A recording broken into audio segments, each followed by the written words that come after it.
First of all, thank you, Riz, for 13 whole months of support. That's fucking awesome. That's fucking amazing.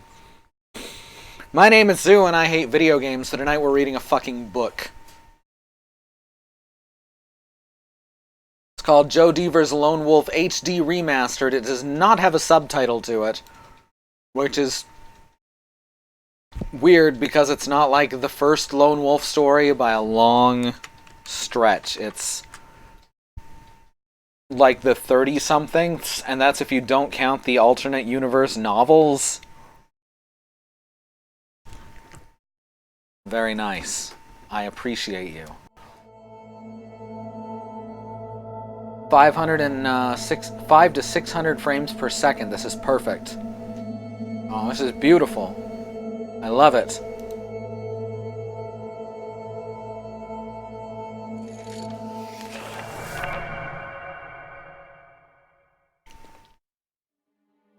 Make sure you tell me if my voice is difficult to hear. That's very important. We're just going to start from where most books begin, the beginning, which in this case is like book number 31, effectively. It's an old one. I've already played this partway through on the phone before, so... And I played a little bit of a way through on the PC as well. We're just going to go normal, I guess. You get more gold on hard mode.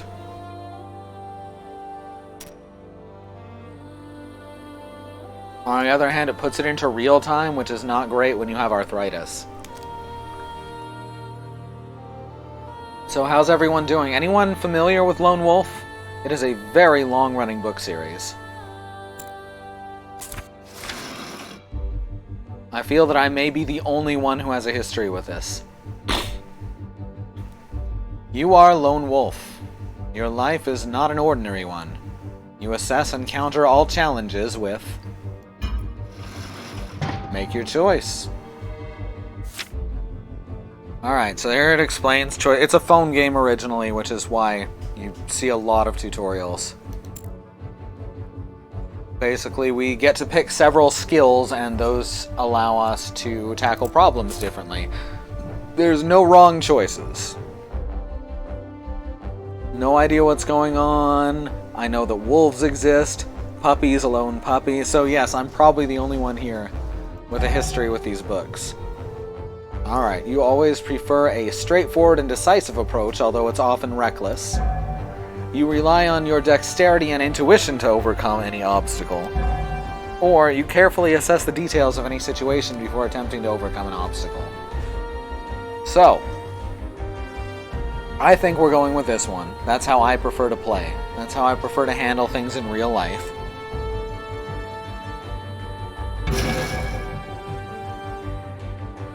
Intelligence.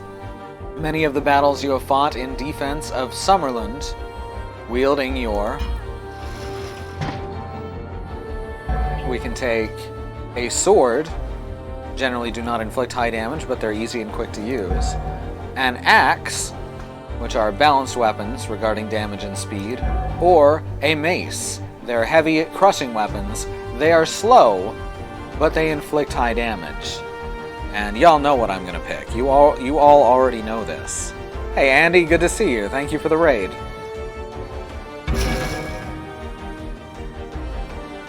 With your mace, you are more than a gifted warrior. You possess special Kai disciplines that give you mastery of...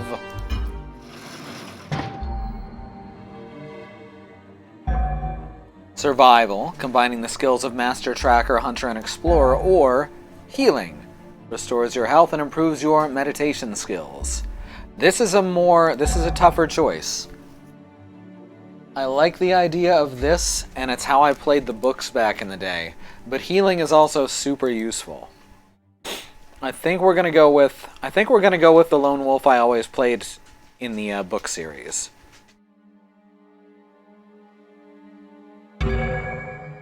Hello there, Gaston. Do you want back up on the couch?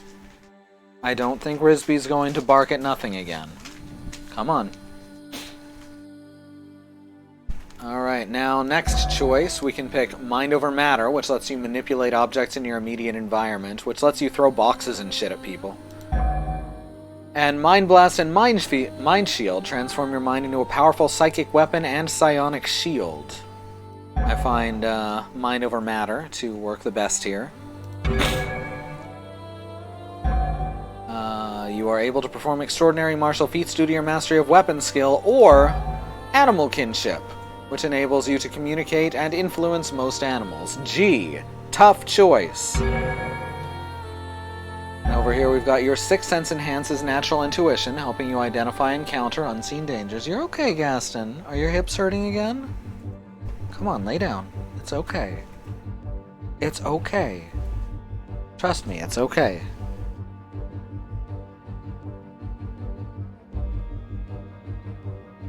He's figuring it out. Or we can use Camouflage, which enables you to blend into your surroundings, enhancing your stealth and secrecy. Always fun. You possess special Kai disciplines that give you mastery of Survival, Mind Over Matter, Animal Kinship, and Camouflage for Sommerlund and the Kai.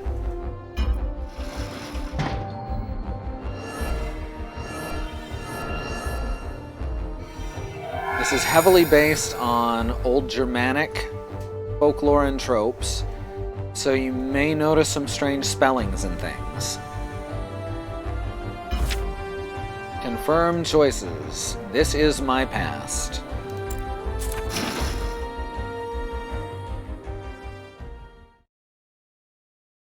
Character creation in the books is a little more complicated, but nothing too much.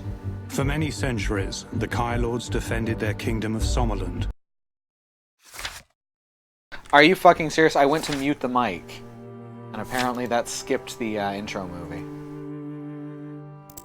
Just a sec. Let's start over. I'll just go through the character creation real quick. That's very annoying. Why would control... Oh. Okay. Write your story. Delete. Yes. New game. Normal. It's fine. Something has to go wrong at least once. Intelligence.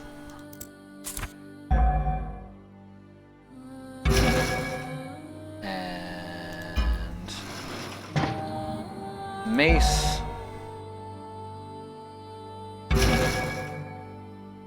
And tracking.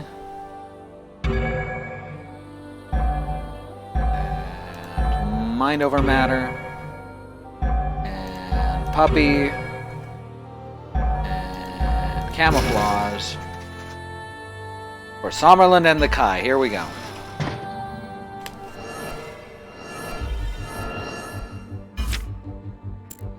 This time I'll just leave it without muting my mic.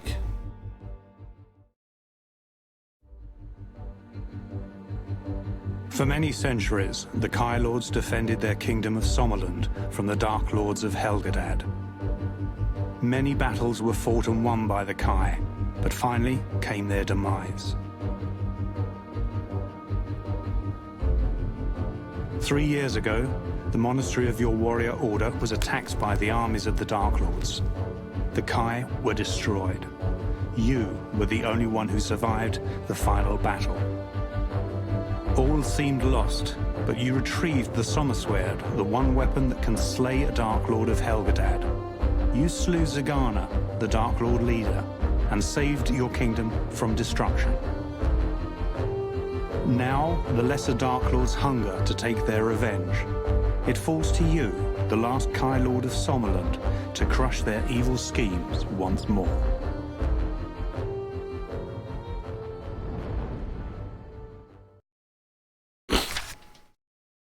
So that's the basic plot line of the book series.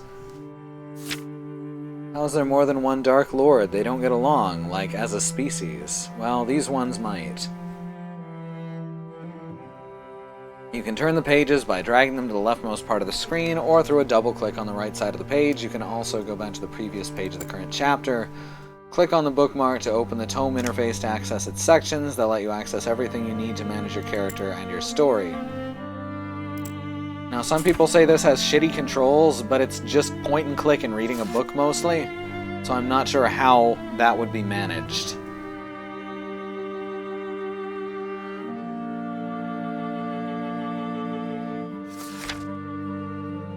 You are Lone Wolf, the last of the Kai Lords, and sole survivor of a massacre that destroyed your elite warrior order. You would prefer not to be where you find yourself now, in a narrow mountain pass blanketed with crisp snow, flanked by shadowy timberlands, where icy winds whistle through the branches and chill you to the bone. You would prefer not to be here, but duty has called you to this remote part of your domain. You are the Frey Earl of this territory, and you are responsible for the safety and security of the hardy Sommerlending folks who live and prosper in this harsh mountainous borderland. The font isn't super good. You have received a disturbing report of enemy activity around the mining village of Rockstarn, and all communication with the village has ceased. Fearful that the settlement may have been attacked by the Gyaks and other Darklands raiders, you have come here to assess for yourself the true situation. After a seemingly endless trek through snow and ice, you have almost reached your destination. Your horse becomes increasingly nervous as you approach the outskirts of the mining settlement.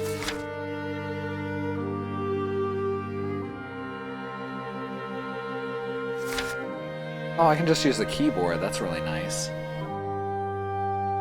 Is there a second wolf near you? Are the two of you inside someone? I think yes. There's a lone wolf inside of you. You feed it. It's okay. The smell of wood smoke is being carried along on the chill air, and its acrid aroma unsettles you both. This is not the reassuring smell of smoke that arises from hearth or furnace in the depths of winter. This is the smell of wanton destruction. Your heart sinks. You've journeyed here as quickly as the harsh weather would permit, but despite your valiant effort, you may have arrived too late. Make your choice. So we can track, use your Kai survival abilities to understand what happened. We can decide to be careful and proceed on foot, or you don't want to waste any more time. You urge your horse to gallop. Generally, if a skill is available rather than a stat, that's going to get you extra cool stuff. However, they also use up energy.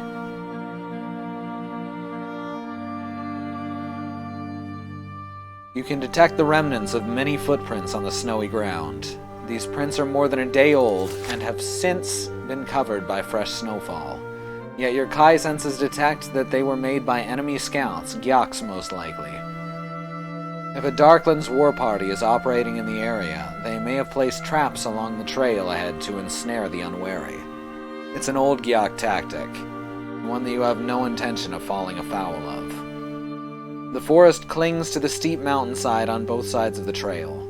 The ground here is very difficult to traverse on foot, and impossible on horseback. It comprises jagged rocks and loose shale interspersed with treacherously deep and narrow fissures. They're all covered by a blanket of ice and snow. It will be a very difficult route to take, but if you were to always keep the trail in sight, it would be a sure way to reach Rockstorm. You dismount and pat your horse's head reassuringly. Then you retrieve your equipment and personal items from the saddlebag. The horse senses that you must leave him now and go ahead alone. He neighs, softly yet sadly. Oh, poor baby horse. Fear not, dear friend. You fulfilled your duty with courage. Now you must return alone to the monastery where you will be safe. Go as fast as you're able. We shall be reunited there before too long. Your horse lowers his head, and affectionately he nuzzles your shoulder. His unquestioning love and loyalty warms your heart. With a last pat of his forehead, you send him on his way, back along the track, on the mountain road that leads to the Kai Monastery. You watch him go until he is lost amongst the trees. Then you steel your nerves and resolve to reach Rockstarn as quickly as you can on foot.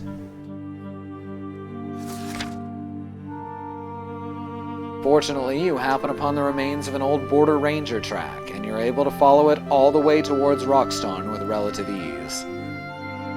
You tackle the difficult ascent with dexterity until you find that the way ahead is blocked by a vast wall of snow. This obstruction is the result of an avalanche that swept down the mountainside a few days earlier, carrying with it many trees and loose boulders. The village of Rockstarn lies beyond this great wall of snow and shattered timber. So we can use a power. It's going to be dangerous, but you decide to climb over the avalanche. We can, through animal kinship, commune with the wild looking for help. Or you feel there must be a way to clear the snow itself from the path. So we don't want to use up all our powers right at the beginning. You don't want to blow your load just on the road into the town. On the other hand, cute wild animals.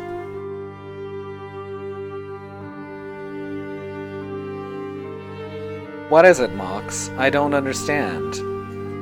Solid life advice, really. Don't blow your load on the road into town. I agree wholeheartedly. We're gonna talk to some aminals. A sudden noise makes you turn your head. Instantly, you see several pairs of eyes, yellow like burning torches, staring at you through the snowy underbrush. They are the eyes of mountain wolves. You crouch down in the snow and keep perfectly still, your senses tingling. Slowly, the pack leader leaves his cover and moves toward you. He's an old male with a distinctive patch of white fur in the center of his forehead. His thick gray body fur is highlighted with gold-colored hairs that ripple and gleam as he traverses the forest floor with ease. Puppy. Wait until you get into town, there's people there that might help you. That's true, they have facilities for this sort of thing.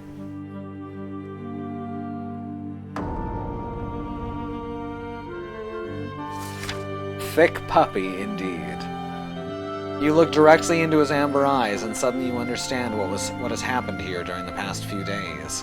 Images retained in the Wolfpack's leader's feral memory swim in and out of focus in your mind's eye. You see the villagers of Rockstarn fleeing in a panic as a war party of Gyaks rampages through the streets of their mining settlement, killing, burning, and looting everything in their path. These images confirm your worst fears. You rise to your feet. The Wolfpack leader halts in mid-step. You decide that you must reach Rockstarn as soon as possible, and instinctively the pack leader senses your purpose here. He turns his head toward the north and lets out a melancholy howl. His pack emerges from hiding. Quickly, they follow in his wake when he leaps forward and lopes away through the snowy foliage. You sense that he knows a way around the avalanche. Without hesitation, you rush forward to join the Wolfpack. You run, and the Wolfpack runs with you in perfect harmony. Alright, currently turning the volume down a bit. Is this better? Alright, so... Thank you, Mox. The world map lets you decide which narrative section to unlock next. Pay attention when you choose. Some decisions can't be undone. It also lets you access the merchants you've unlocked. The world map can be accessed from the tome interface. Meditation is the skill that Lone Wolf uses to recover vitality points, endurance, and Kai power. You can meditate only before leaving your current location, before triggering a new narrative section. If you're ambushed while meditating, you'll start the combat session with your Kai powers on cooldown. While moving on the map or during meditation, there's a chance that you will trigger a random encounter. No other information on that. You don't sense immediate dangers. This is a safe place to meditate. Oh, whoops. That's how you stop it, apparently. It's fine. Wolfpack, when you're here, you're puppy. Ain't that the truth? It's wacky to me that there's not Kai powers or even key powers. No, this is Germanic. They have different words.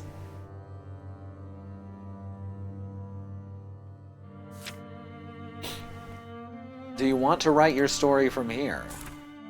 Well, I don't want to write it from the back basement of a Outback Steakhouse. The village of Rockstarn was once a thriving and vibrant mining community, nestling amongst the slopes of the surrounding mountains.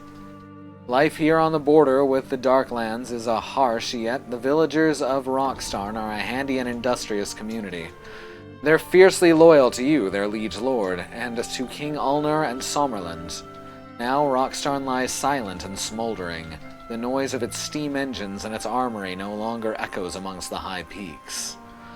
Cautiously you approach the entrance to the village. It is eerily quiet. The smell of wood smoke that you detected from a distance is now heavy with the cloying stench of death. You stare unblinkingly at the horrific scene that greets you. The blood-soaked and lifeless bodies of villagers lie strewn about the streets. Many were cut down as they fled, while others died fighting desperately to protect their loved ones and their homes. Recent snowfall has covered the slain with a thin white shroud, sparing you the unsettling sight of their gaping frozen wounds. All around, several shops and dwellings have been badly burned or completely destroyed by fire. There are too many victims hereabouts for you to gather their bodies and give them a decent burial, as is the customary practice in Sommerland. The terrible price that's been paid by the villagers of Rockstarn, partly as a consequence of your late arrival, weighs heavily on your heart. You close your eyes, raise your face to the cloudy sky, and make a silent plea to the goddess Ishir to gather and protect the souls of the slain. You open your eyes and advance along the main street, your nerves as taut as wound steel wires. Then you hear something. It's the sound of bare feet on fresh snow. It's followed by the rattle of loose armor and a gurgling growl that sets your pulse racing. It's a gyak. Ok ek okak tag japnik! It drools through its sharp, uneven teeth. You recognize the foul gyak language and know enough of it to translate. I bring you a slow death. Your fears are confirmed by the presence of this hateful Gyak. Rockstarn has been attacked by a Gyak raiding party. The creature stalking towards you is only one of many now occupying the village. The Gyak closes in, and defiantly you stand your ground. You can expect to receive no mercy from this creature, and you will give none in return.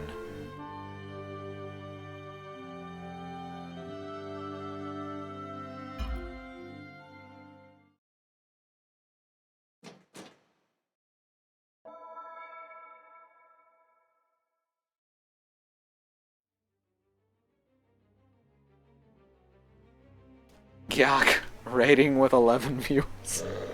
Thank you, I hate it.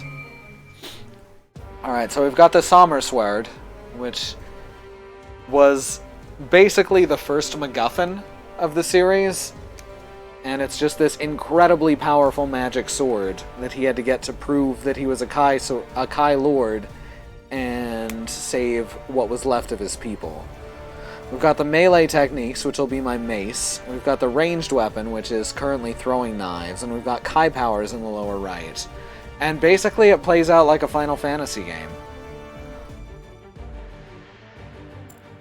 During your turn, make your choices before the yellow bar empties. You won't be able to attack or use consumables before the bar is completely refilled. Does the sword get to say fuck? No, that's Grail Quest. I'll be streaming that at a later date if I can find the books. We've got Quick Strike, Heavy Attack. Quick Strike that's difficult to dodge, and Parry, a heavy blow that's slower but deals more damage, and a lethal combination of attacks. When a melee weapon is wielded in the offhand, it also makes special combat abilities available in the circle menu. These abilities add a further layer of strategy, try them all, and define your fighting style. The green bar represents your endurance, which is the resource that you use to perform physical actions. including all melee combat techniques and offensive actions. You know, like, it's that makes it like Dark Souls, right? This is exactly like Dark Souls. Alright, directional... Oh, I forgot about this bit. Click and drag the arrow. If you miss it, the arrow will disappear. I don't think this will be too bad, because it'll just be like Telltale games. Okay, never mind. Okay, I can see why they said it has bad controls. In order to perform an action event correctly, wait for the external outline to touch the central circle. Circle glows, click on it. You can perform an action event even if you have no endurance, but beware, you'll lose vitality doing so. Alright, I can definitely see where the bad controls come in. Some attacks can cause altered status, yada yada. We've got dizzy, we got poison, fire, bleeding, and blinded. And we've got more stuff there. Good things.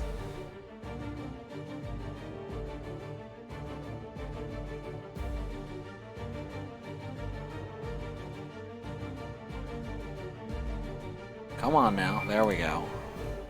Alright, we're gonna...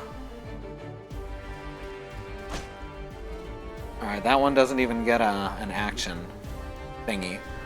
Alright, let's try this again. Oh, never mind. But if you lose stamina, that's treated as a pre-existing condition. Ah, I see what you did there. Precision event. Wait for the arrows to overlap, then click and drag. Alright, that did not work. Oh, this might actually be unplayable. Well, that's a damn shame.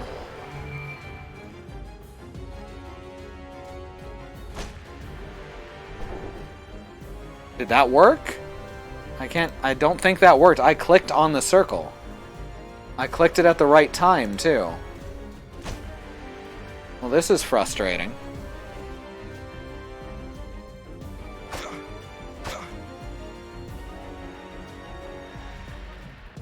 Oh no, I was really looking forward to this.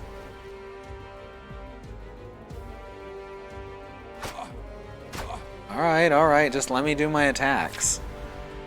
Yeah, belt items. I get it. Suck on that potion.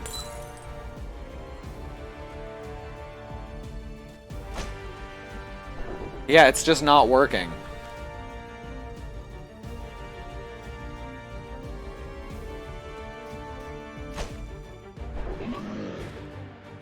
What the fuck?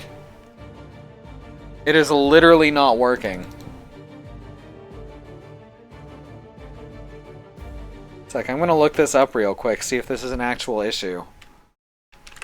Lone Wolf Remaster.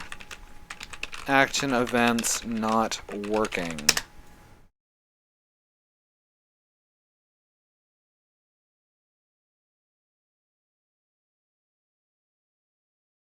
I seem to fail at them and I don't understand what I'm doing wrong. Should I not keep the left mouse button or hold another?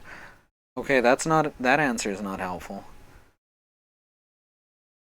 Support mouse with non-dominant hand. Make sure pointer is inside circle. Mash the mouse button with dominant hand's finger. Oh no. Oh no. So this is like just actually broken. This on Android and the combat seems about the same, basically. Well, I never had problems hitting it on Android. Oh, this is so frustrating.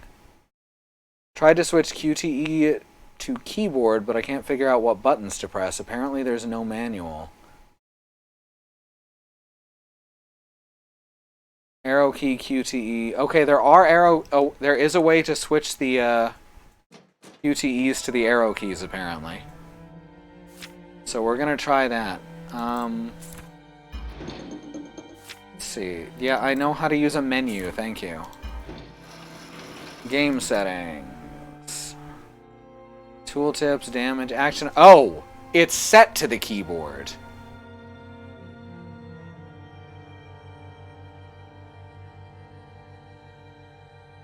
Alright. Arrow keys for directional.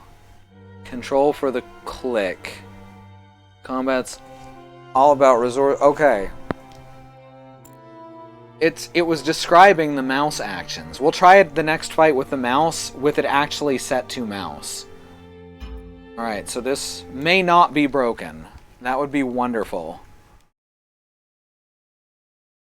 It would be wonderful to have a game that is not broken.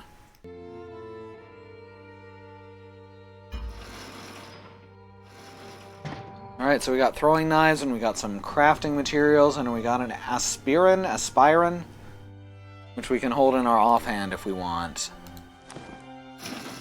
You derive no pleasure from killing, but there's only one survivor still alive in the village.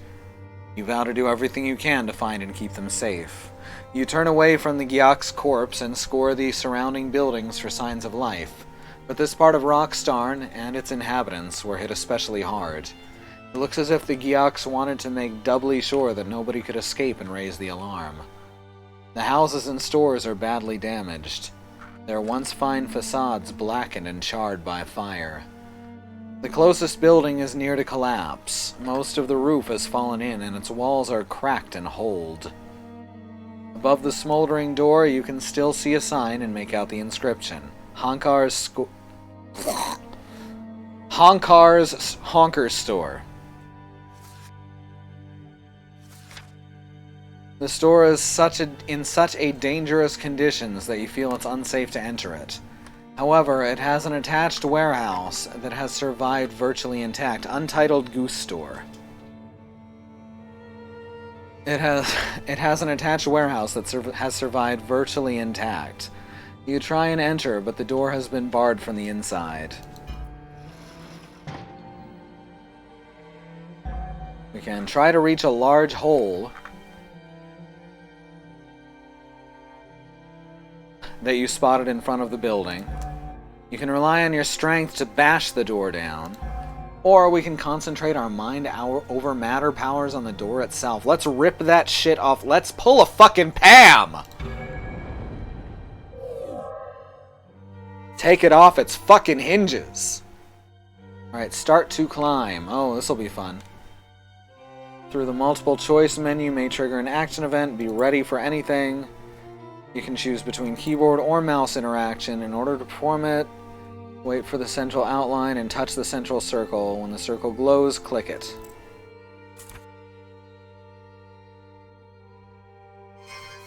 There we go. In order to perform a charge action event correctly, click repeatedly on the central circle to charge it until it's filled. If you don't fill the circle in time, it will disappear.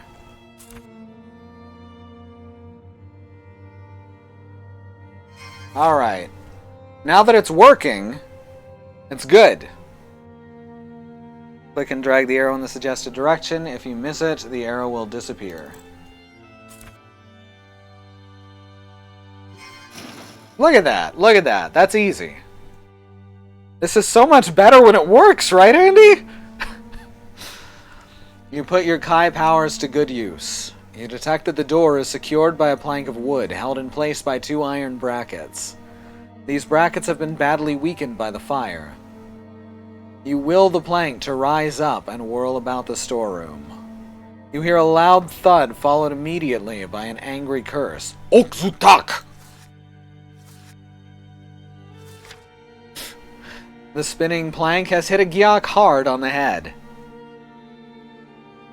You sense there is more than one Gyak in the store. Seizing the element of surprise, you throw the door open and rush into the store with your weapon raised, ready to strike. Let's get dangerous!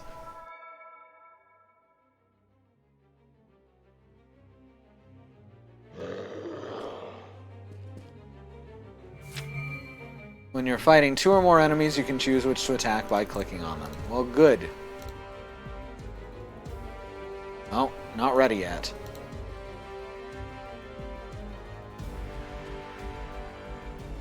Alright, we're just gonna let our turn use up then. It's fine. Just did not have enough stamina. There we go, we got plenty of stamina. That's our element of surprise, just gone.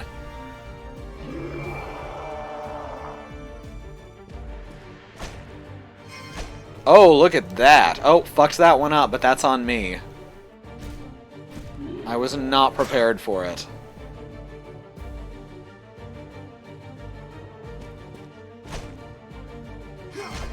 Oh, executed with impunity.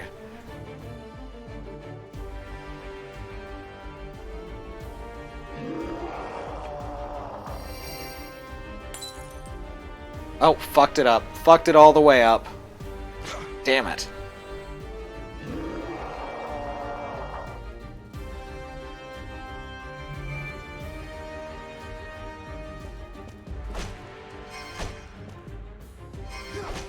That's good.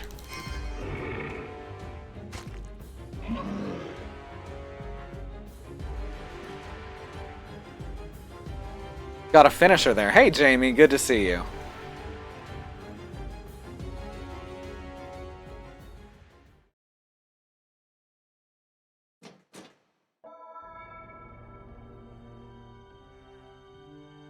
Alright, so this time we got throwing knives, a picklock, and a Fluoroa fungi potion, which is for healing stamina. I like the goblin's donkey ears, right? The designs are so almost cute. This was once a thriving general store, but now it lies in ruin, its structure badly damaged by fires that were started deliberately by the marauding Gyaks. Much of its stock has also been looted or despoiled by the unwelcome invaders. A map of Rokstarn. I'm just going to roll that R more and more every time I say it, and the surrounding mountainous area hangs in the soot-blackened wall. This mining village is built on a plateau of rock overlooking the sunken forest. The entrance to its famous Bronin mines is located in the southeast part of the crater-like wall of the rock that surrounds and contains the wooded depression. You suspect that Bronin may be the reason why the Gyaks have attacked Rokstarn in force. Just a sec, let's go to equipment real quick. Journal, here's items. Inventory, lets you change stuff, yada yada. Anything else to equip items or remove them? Yeah, that's fine. So do I have a shield? I do have a shield. Which isn't amazing. It gives us extra for parrying. Oh yeah, we have food that we can eat in between fights. I forgot all about that. Let's try offhand sword. Let's see how that goes. That gives us more options.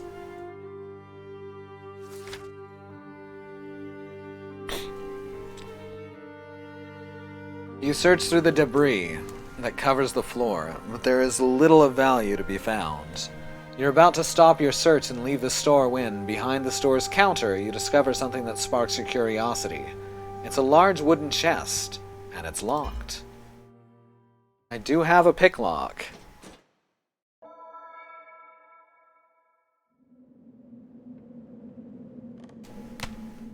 Now this works just like, I want to say Oblivion did this version of the minigame. You can rotate the pick by dragging it left or right. The pick will rotate around the lock. When you position the pick, you can try and force the lock with a knife. You can force the lock with the knife by dragging it to the left.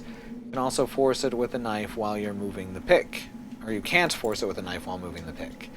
When forced, the lock will start rotating, depending on the pick position. The lock will rotate more or less. When you find the right position for the pick, force with a knife and the lock will open.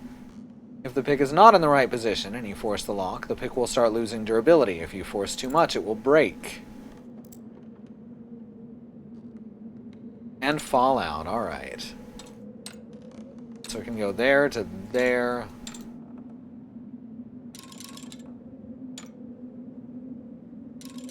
Ooh, almost. Excellent. This game is super fun, and it's got a huge history behind it. You manage to pick the lock, and now the container lies open in front of you. You look inside. This font is so hard to read is the problem. You look. I'm not even dyslexic or anything, as far as I know. But even I'm having a hard time with this one. You look inside and find some valuable items that could prove useful.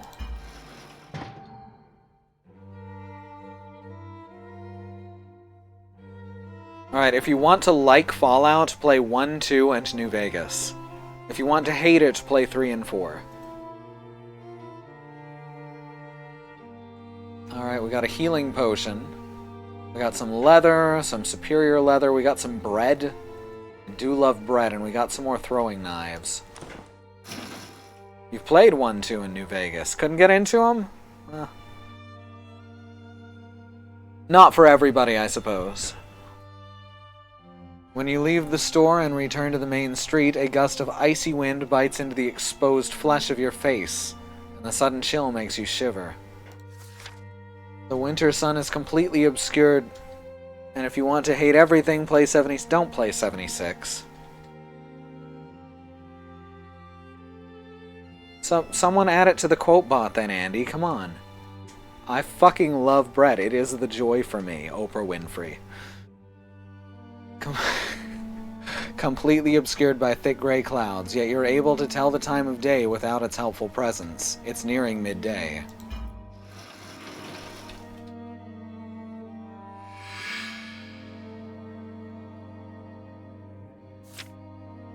Don't sense immediate danger, so it's safe to meditate.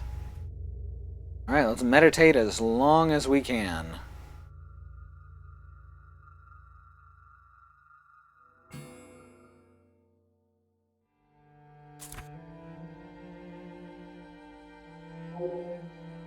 So now we're going to a place called Radalian's Workshop. Red Lion? Thank you, Christy. Is a tortilla bread. Yes, tortilla is a flatbread. You follow the main street, tense and alert, ever watchful for signs of human life and Gyak raiders. Suddenly, the door of a nearby building is thrown open, and into the street pour a gang of Gyaks, growling and waving their black-bladed weapons above their loathsome heads. You steel yourself for imminent combat, but your concentration is broken when you glimpse a human amongst their number.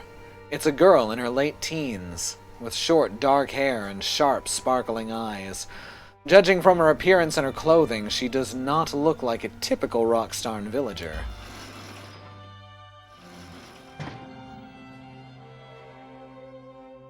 That means you're in Bread Club, Jamie. Welcome to Bread Club. The first rule of Bread Club is eat lots of bread. You feel compelled to intervene, you'll fight the Gyaks in the open. You don't master this... Oh, that's good grammar. That's probably correct grammar in some version of English. You use your camouflage skills, and cautiously you observe the girl.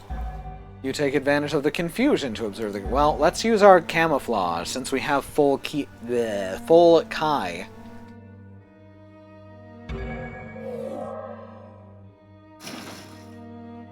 You call upon your Kai powers to help you blend into your surroundings. Your outline becomes blurry and hard to make out. Your face and hands change color, as does your clothing, to a mottled mix of grays and sooty black. You begin breathing under control and stand perfectly and completely still. "Colonel," you say. Suddenly the girl breaks free from the gang of Gyaks that surround her, and she runs into the middle of the street. Then she spins on her heel to face her pursuers. In the blink of an eye, she upholsters a small crossbow from beneath her cloak. It's unlike any crossbow you've seen before.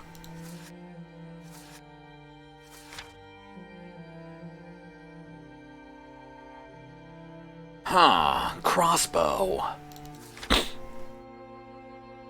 She levels the strange crossbow at the leading Gyak and sends a steel bolt straight between the creature's hateful eyes. The other Gyaks, confident that the girl's weapon is now empty, growl with glee and leap toward her. She fires again, and another Gyak falls dead, then another. The crossbow is reloading itself as fast as she can fire it. Her aim is excellent, and she makes sure that every shot counts. What is she, a turtle? In a handful of seconds, she dispatches all of the Gyaks. Not one of them is left alive. Then she holsters her weapons and sprints across the street towards the gabled houses on the opposite side. The girl is nowhere to be seen. You focus your gaze on the houses opposite and detect fresh tracks leading toward the front door of the largest house. It's escaped the fire that has ravaged much of the area, and clearly you can read the ornate sign fixed above the door, Vidalian the Inventor. Stealthily, you approach the front door and twist its iron handle. It is locked. It's a reference to you, Riz! The Gyaks could be on you at any time you ram the door, or we can attempt to pick the lock.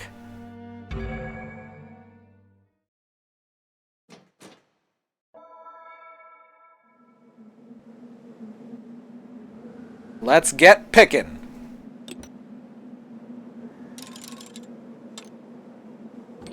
Wow, that was good.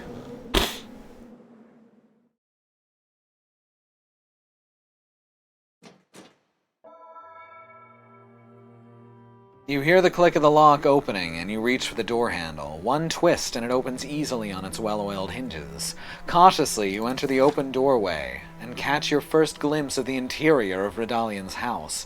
It's furnished with sturdy chairs and tables, all stacked high with blueprints of inventions, prototype clockwork devices, and tools of all kinds. Your eyes adapt quickly to the dark interior, and your ears detect the scurry of female feet shod in soft leather. From the shadows, the girl comes running toward you. "Who are you?" she demands to know. "I am Lone Wolf, and I am your liege lord," you reply, taken aback by her impertinent tone. "And who are you?" "I'm Leandra. Yen Leandra is my father." Leandra's voice is tense and irritable. That should have been Yen Redalian. Doesn't matter. Leandra's voice is tense and irritable. It's as if she resents having to answer your simple question. This is not how villagers would normally address their liege lord, and you assume she must be in a state of shock. "Thank you, my lord," she says, her voice dripping with sarcasm. "So gracious of you to visit your humble little village. Such a pity you arrived too late. Far too late." Her harsh words shock you into stunned silence. You're a little unnerved by her disrespect and her belligerence. Lone Wolf has been a lord for a very long time now, and he doesn't necessarily remember too well just being a child.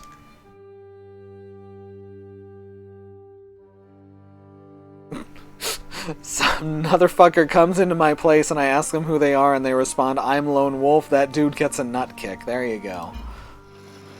Make your choice. You remain silent as you ponder the girl's irreverent manners, or, all things considered, you decide to address the girl as diplomatically as you can.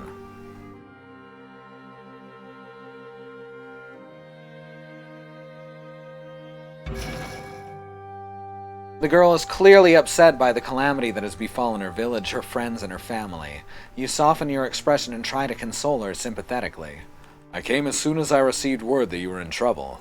I've sent an urgent message to the king, and he'll send troops here to deal with the Gyaks. Of that you can be sure." The girl nods her head, acknowledging your words of comfort, but does not say anything in reply. You sense that she's not entirely convinced that what you say will come to pass. She goes to the front door and closes it before she says anything more. She goes and stands next to a latticed window at the front of the house. Anxiously, she peers into the street beyond. She's fearful that more Gyaks will arrive soon and try to break into her house. You stand on the other side of the window and try to get her to talk to you. Together, you keep watch for marauding gangs of Gyaks. After a few minutes of uneasy silence, finally she relents and tells you what happened to Rockstarn. She also tells you something about herself and her famous father. A large raiding party of Gyaks, supported by the Drakarim, attacked the village the day before yesterday. They gained entry into the village by way of the large steam-powered elevator platform. This elevator is used to hoist wagons of brawn and ore and convey miners to the floor of the sunken forest. Rockstarn was attacked during the day. From this fact, you deduce that the raiders were not focused upon killing the townsfolk, since they launched their attack at the time when the village was least occupied. Many of the villagers were down in the sunken forest when the attack began, either working in the mines or gathering timber. These lucky ones have all since taken refuge in the mines, which may well be the safest place to be at present, and certainly the easiest to defend.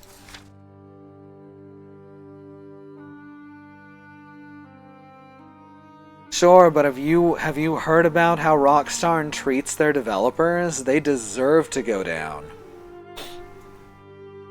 Unfortunately, the timing of the attack caught the most vulnerable villagers unawares and undefended. You recall the macabre sight that greeted your arrival, and a shiver runs down your spine.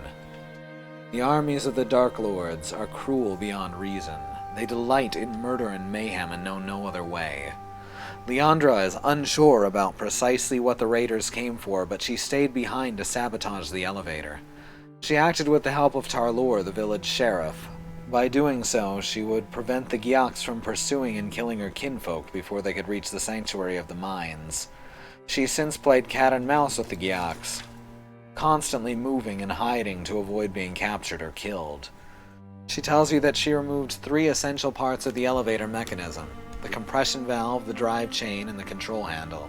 She has one of the parts in her pocket. It's the compression valve. The other 2 parts are in separate locations in the village.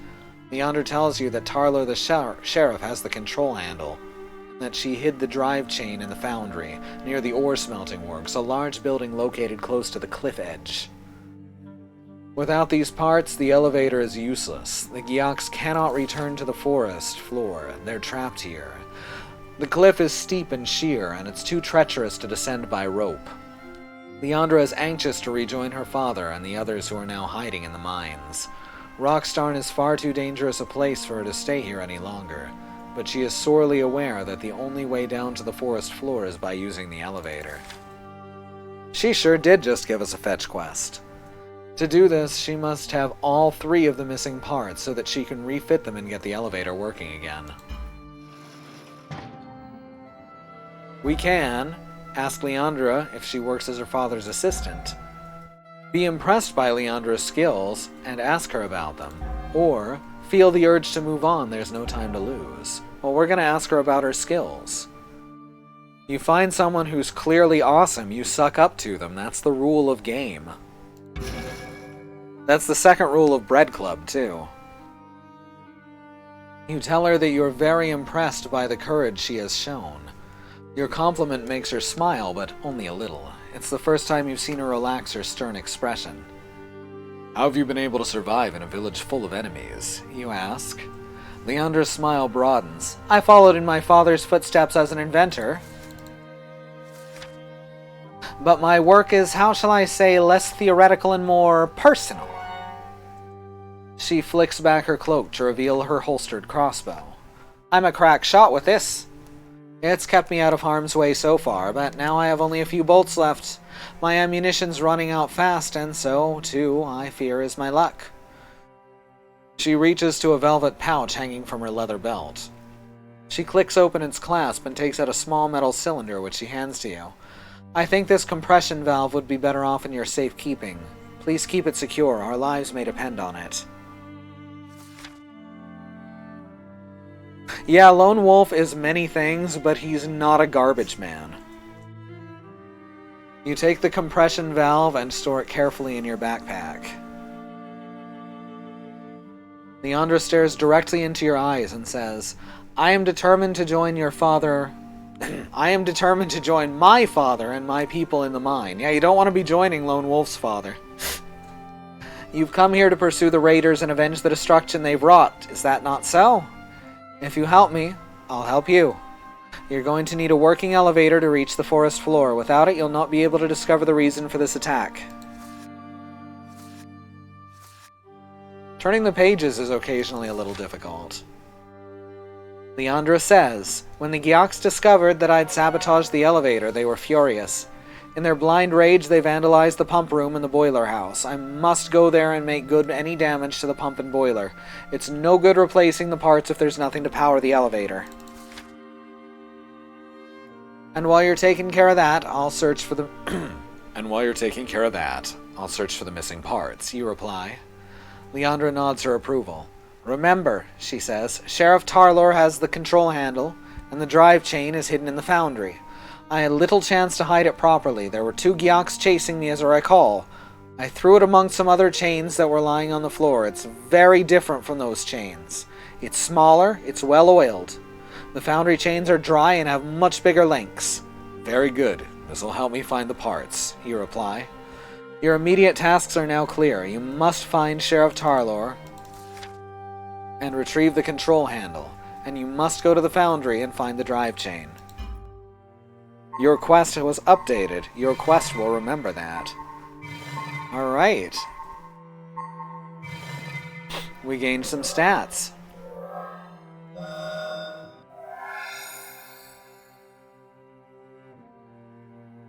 We're looking for the petite oily chain.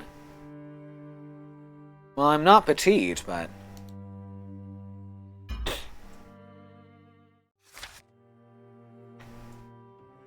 Don't Google petite oily chain. I'll take your word for it. Chapter 2. Blood on the Snow. Leandra prepares for the mission. She gathers up some food and some tools, and she puts them in her backpack. As she's fastening the flap, she says something which surprises you. When I saw you for the first time, I thought you were a grown man, but now you seem really young to me. Leandra shoulders her backpack, then picks up a stiletto dagger and slips it inside her belt. There's an old tunnel in the cellar of this house, she says, and it runs all the way to the foundry. My father and I often use it to go there and buy the bronze and iron we need for our inventions. You can use it as well to reach the foundry without having to take your chances out in the open. Or you can come with me and I'll show you where the sheriff's office is. The foundry on your own, or the sheriff's office with Leandra, the choice is yours. Alright, let's go to the sheriff's office first.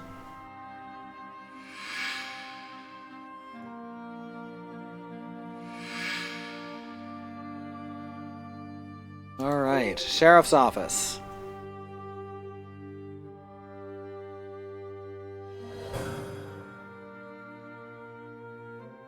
Your crossbow is nearly empty, and when it is, all you'll have left are your wits and a dagger to use against the Gyak.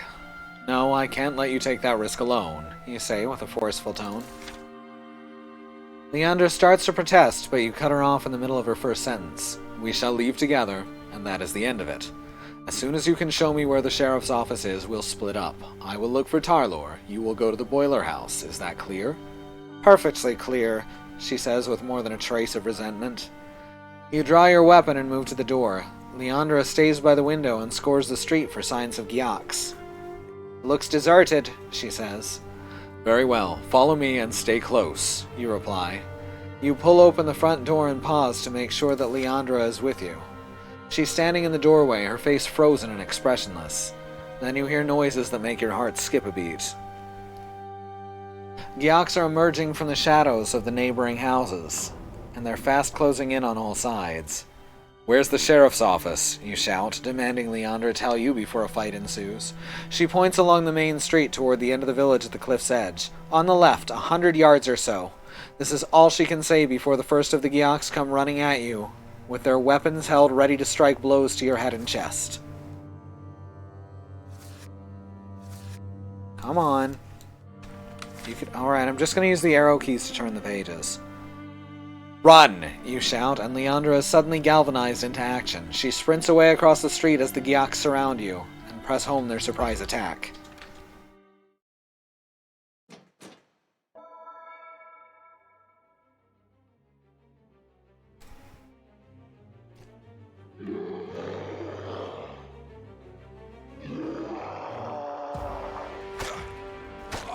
Ow!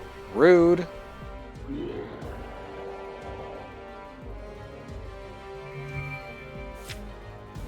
Ranged weapons. Ranged attacks consume ammo. Crossbows have firepower as their main stat. It increases bolt damage. Ah, I fucked that up completely. That sucks so bad. That's alright. Now I'll know what it looks like next time.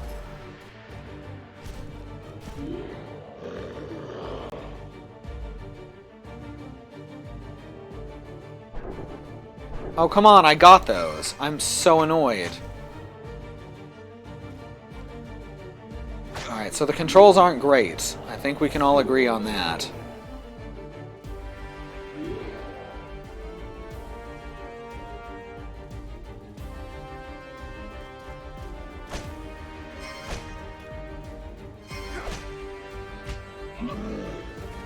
There we go. Take one of them out.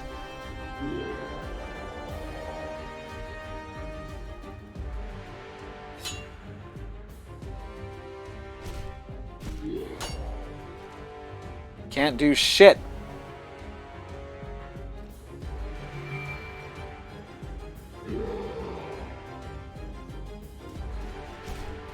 Ooh, dodge.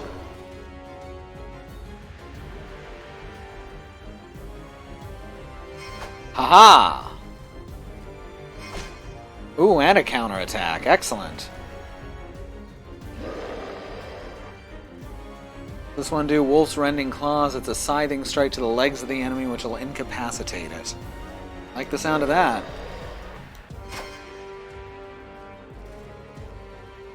Beautiful.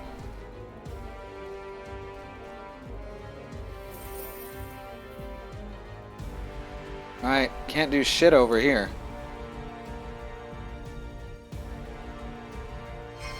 Wow, didn't incapacitate it for long, did it? Oh! That's... Why was it red if it wasn't a kill? Also, what does incapacitate do if it doesn't incapacitate them? Oh, I'm gonna die here, huh?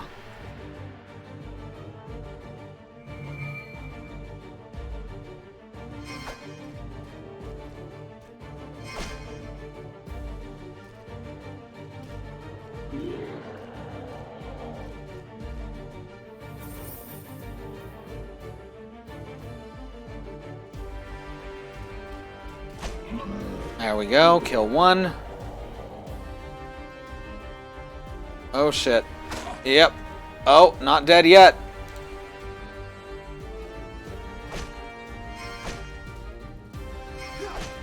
Critical hits.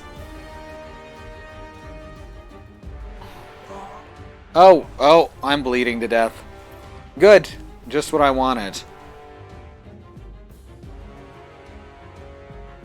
It disrupts their ability to store electric charge. I think you're right. I think that is correct. It's not over yet! I don't have any healing potions, which is difficult.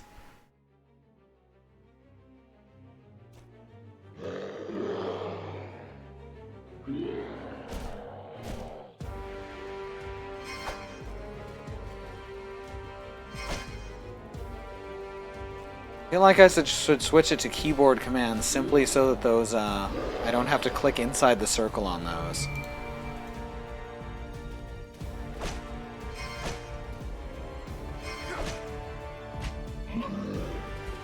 Ooh! Insta-kill. Suck that down. Rude. Can't you see I'm killing this friend of yours?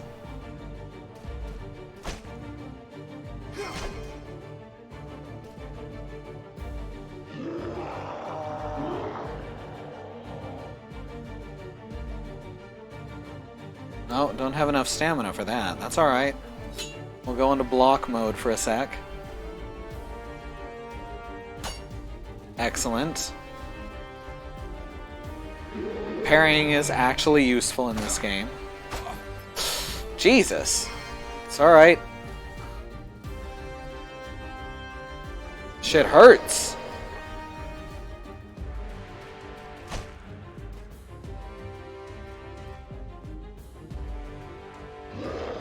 Oops. Talk about fucking it up.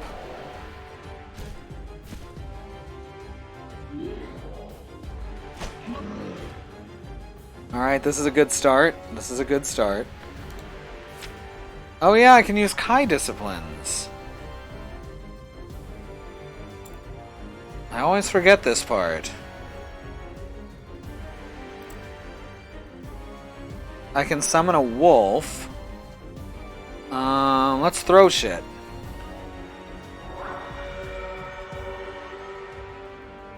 Hey, jackass!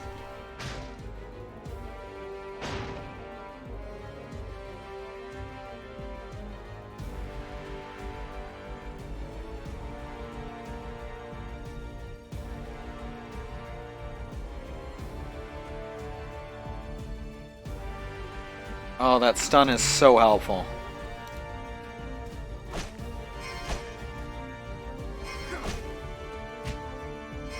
There we go. Finisher. I sure did run that goblin down with my mind. I don't have mind bullets, but I do have mind trucks. Just pick that shit up and hurl it at a motherfucker. Achievement unlocked. Kai Tactician. Alright. I don't feel like I used advanced tactics. You approach the door of the sheriff's office and take note of a painted shield that's fixed to the wall.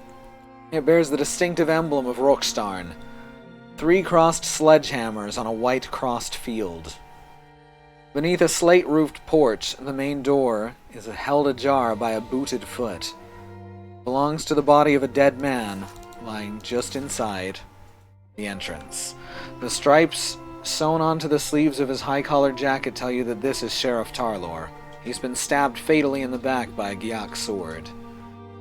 You push open the door and step carefully into the dead man's office. A search of his pockets reveals nothing. They've already been emptied.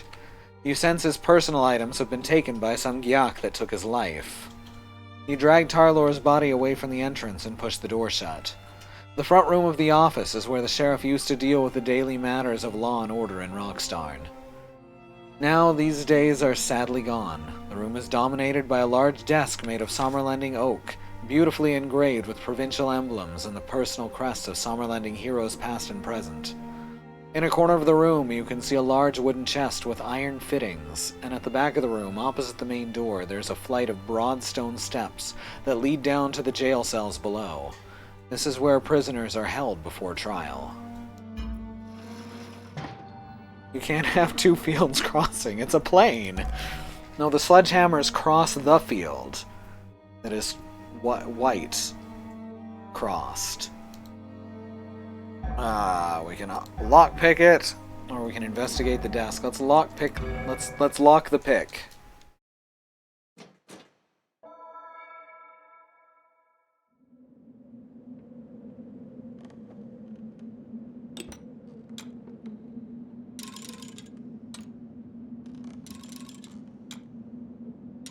Oh.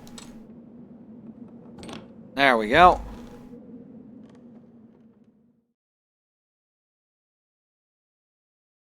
The locks do in fact do more and more damage to the picks the further into the game you get. You manage to open the chest. It seems that the sheriff has made provision with this to withstand the attack by sheltering inside his office. However, when he was compelled to organize resistance to the attack, he left the office with fatal consequences. Clearly, these supplies will be of no use to him any longer. Got a mana potion. No, increases in... Oh, it's an intelligence potion. We've got a healing potion, which is wonderful. We've got an adjudicator sword, which I think is better than our current offhand sword. And we got some crafting stuff. You don't have enough space in your inventory. What? Oh, right. Put that there. Oh, it made me leave the damn stuff behind. Right? No, I can just open it again. It's fine.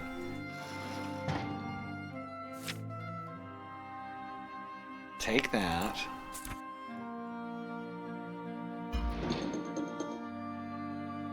We're gonna see about... First of all, we can use this, since we need to restore some points anyway. There we go.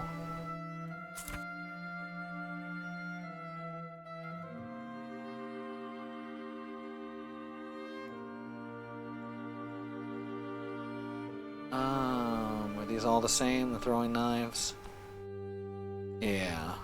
We don't need all of them. Don't need that many knives. Throw out the shield, too.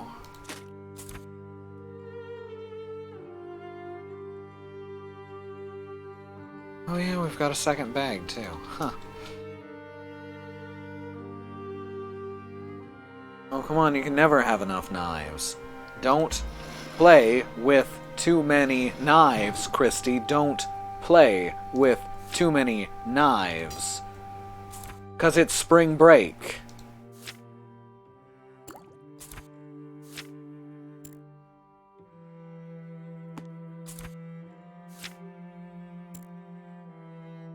Don't have enough space for Ash.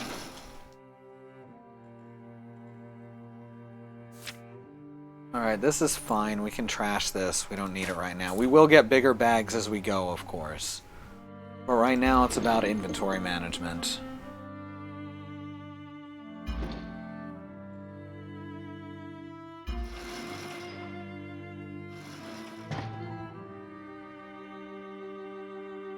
This cut is subterranean. I don't think so. I don't think so. I think people familiar with the source material will probably understand it.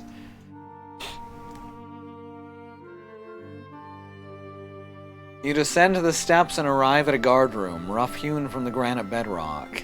It's lit by an oily torch that radiates dull amber light. Oily torch that radiates dull amber light was my never mind. It's sparsely furnished with a table, 2 chairs, and a food cupboard. There are 2 cells adjoining the guard room.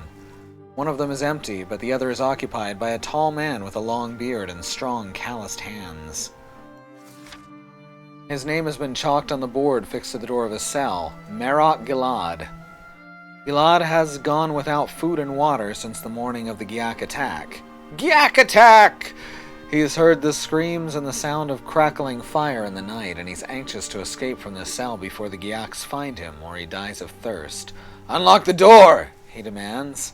"Release me from the cell. I want nothing to do with this village and its fine, upright, law-abiding inhabitants, and I certainly don't want anything to do with the Gyaks!" "And what if I were to open the cell door and set you free? What would you do? Where would you go? The Gyaks are everywhere. You'd be better off staying where you are."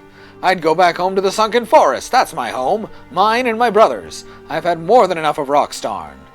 You reply, your voice tinged with regrets. The Gyaks launched their attack upon Rockstarn from the sunken forest. That timberland is rife with them. I pity the plight of your kinfolk, but I fear it's too late for you to warn them now. You turn away from the cell door, and Gilad shouts out, "The key's over there! Unlock the damn door!" He points toward an iron fitting that fixes the torch to the wall. It's hanging from the torch bracket. As far as I'm concerned, he's fucking dead if we leave him here. A destiny choice will deeply influence how the story will evolve, so remember to choose wisely. Before making any decision, you try to gather more information, or it's a tough call, but your mind is clear enough to decide. Well, since we do have high intelligence, we might be able to gather more info. If you want to know more about this prisoner before you decide his fate, why have you been put here in this cell, you ask? There must be some reason why you've been locked up, is this not so? I mean, you're white. Gilad's throat is parched with thirst. He says he'll tell you everything, but first he must have some water. What I'm saying is institutional racism. He points to the large cupboard standing against the wall opposite his cell door. You pull open the cupboard door and find a pewter pitcher of water, an enameled iron cup, and a half loaf of stale bread. Answer me first and answer me truthfully, then I shall decide if you deserve this bread and water, and your freedom. He tells you his name is Marok Gilad. His brothers are not blood-related. They're a band of robbers cast out of Tehran 3 years ago for a burglary and street crimes. They found refuge in the sunken forest, and have survived there since, living off the plentiful flora and fauna. Not too long ago, he and his fellow thieves, his brotherhood as he calls them, used the elevator to enter Rockstarn. They had come looking to steal some Bronin arrowheads for hunting. Unfortunately, the sheriff and his reeves caught them in the act. They ran back desperate to escape, but the sheriff apprehended them before they could get away. His brothers were more fortunate. They made good their escape and returned to their lair in the sunken forest. The reeves were killed during the chase, and he was blamed for their deaths. He tells you that he and his brothers are innocent. The reeves were killed by Gyaks. You're mindful of the fact that if you leave him locked in his cell, it will only be a matter of time before the Gyaks find him or he dies of thirst. If you release him, he'll at least have a chance to survive. It may be a slim chance, but it's better than no chance at all.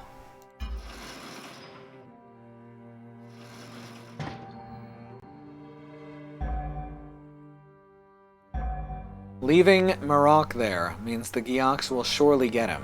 You open the cell. Can I just shoot him? What are you, Indiana Jones?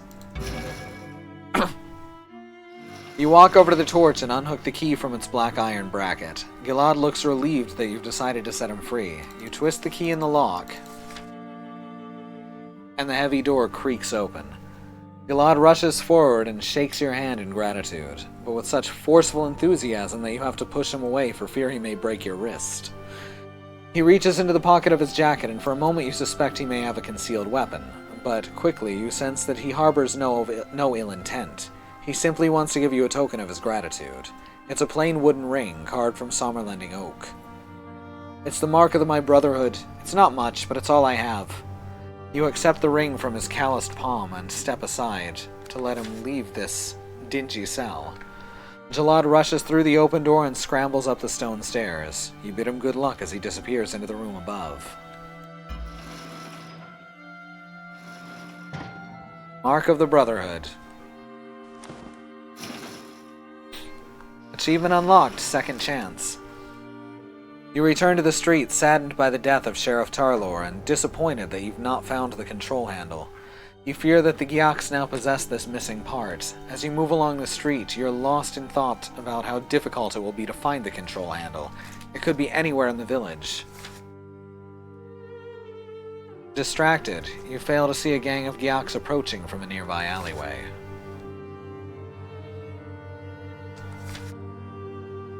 Ektok! Get him! They cry, and they come rushing towards you with their weapons drawn.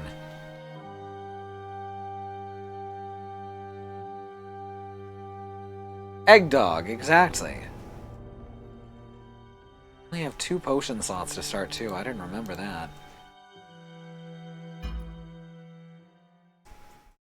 Hugs are good.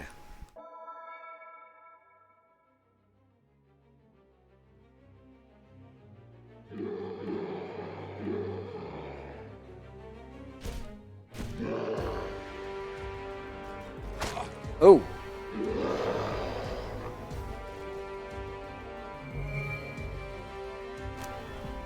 Alright, let's do this.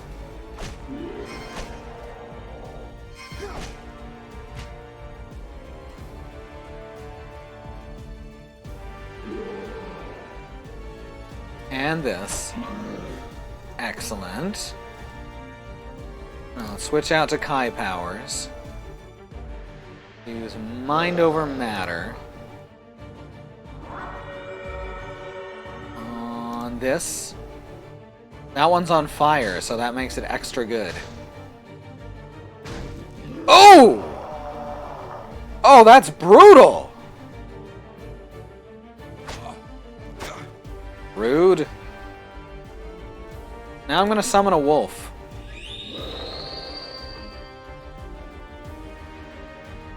I love that whistling sound.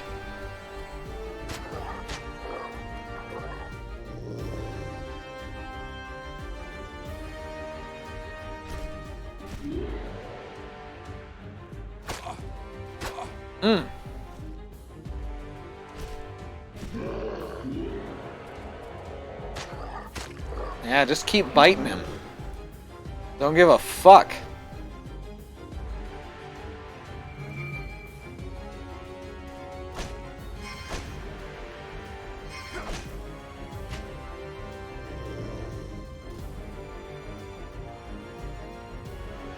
And this should finish him off.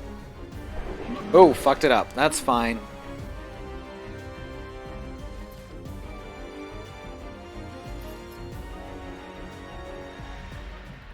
No, the Gyak was already on fire. Ooh, that's some frame loss. And it looks like it's fixed now.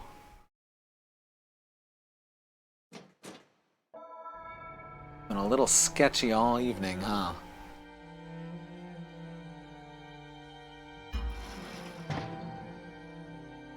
Alright, we don't have a crossbow, so we don't need the crossbow pouch.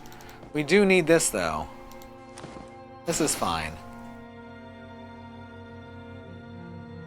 You've dispatched these Gyaks, but the threat of attack and capture is as strong as ever. You can hear other Gyaks approaching this part of the village, drawn by the noise of your combat. You look around for some place to hide, and your eye is caught by a small building with a bright red door and a sloping slate roof. They were on fire when I got here, I swear. There are dangers looming. It should be safe enough to meditate here.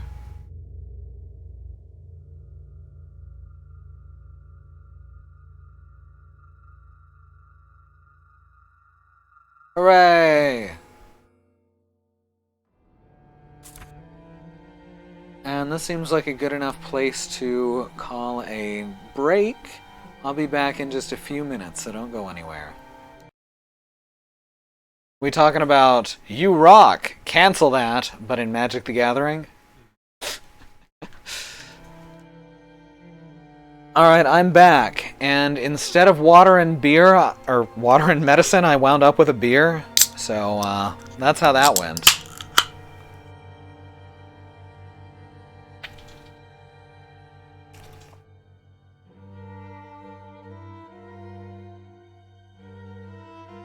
Alright, so I guess we're going this way, because there's only one way to go. We're going to surgery.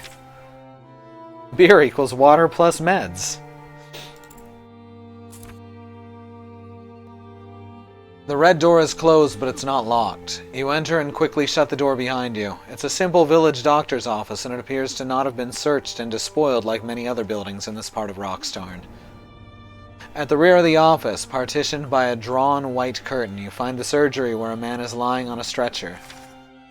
His legs are wrapped with blood-soaked bandages. Wow, Twitch compression really hates those pages turning, huh? Wrapped with blood-soaked bandages, and he is barely conscious. Sweat glistens on his pale face. He sees you, and falteringly, he tries to talk. You tell the man to rest. He has lost a lot of blood, and his strength is waning, but he is determined to speak. He knows they may well be his last words. My name is Grove. I am a Rockstarn miner. My legs were crushed by a runaway mine wagon. They brought me here, they bandaged me, and that's when the Gyaks attacked. Dr. Paxner left to get help. I can't walk, and he couldn't carry me, so here I am. You ask the man if he knows where the doctor went. He said he was going to the Bronin warehouse. There were some people there who would help. He promised he'd come back for me, but I've not seen him since. I fear the Gyaks must have got him.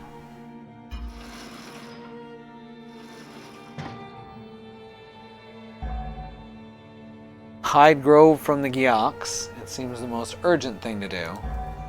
We don't have healing, or we can try to help Grove using the medications in the surgery. We're gonna hide him. That seems like the smart thing to do. You think it highly likely that Dr. Paxner has fallen foul of the Gyaks. They're everywhere. You know that it's only a matter of time before they'll come and ransack the surgery. You now find yourself facing the same dilemma as the doctor did. Grove is too badly injured to be moved without the stretcher. A stretcher cannot be used with only one bearer. You decide to try and conceal Grove as best you can, hopeful that he will evade detection when the Gyak gang comes a-calling. But in your heart you know that his chances of survival are very thin. The stench of his gangrenous wounds will surely lead the Gyaks to his hiding place. There's little more you can do for him now. Reluctantly, you leave Grove and return to the Red Door. You must complete your mission, and you're sorely aware that time is running out. You leave the doctor's surgery and continue along the street, but you've taken fewer than a dozen steps before you're confronted by a new threat. A solitary Gyak is approaching the main street from a passageway next to the surgery. Its hateful eyes dart everywhere, searching out something to steal or someone to kill. The sharp-eyed Gyak may have seen you leaving. It could tempt it to find out what lies beyond the red door. You can't risk Grover's survival by allowing this watchful Gyak to live a minute longer.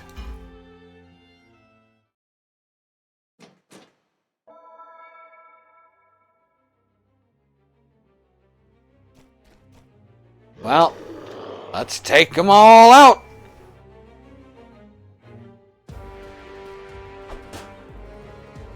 Oh, good, it parried. Just what I wanted.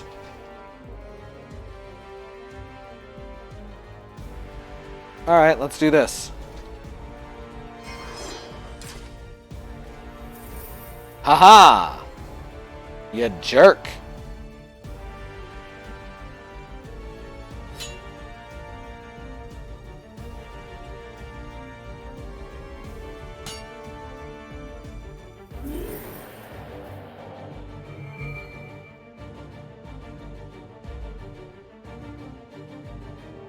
Almost. There we go.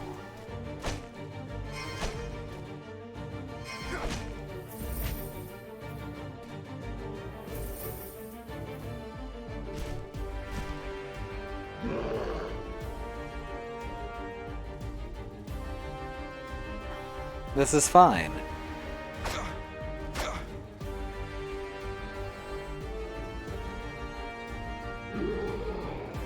Wouldn't even worry about it if I were you.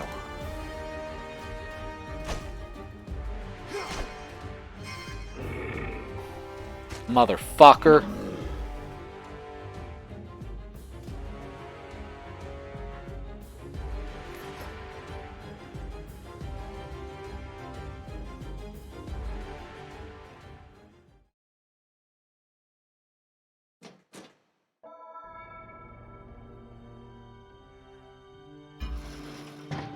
Leather, lamp spur, and iron? Alright. You hurry away and continue along the street, keeping to the shadows whenever you can. A sign on a wall indicates the direction of the Braunen warehouse. Helped by the sign, you look along the street and see the warehouse in the middle distance. It's one of the largest two-story buildings in Rockstarn, and it's easy to find, now that you know precisely where it is. Yeah, it sure is easy to find things that you know where they are, huh?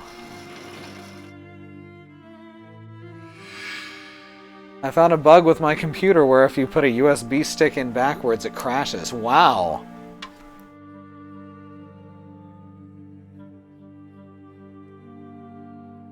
I found a bug with my computer where if you put it underwater, it won't turn on anymore. I found a bug with my computer where if you hit it with a sledgehammer, it just stops.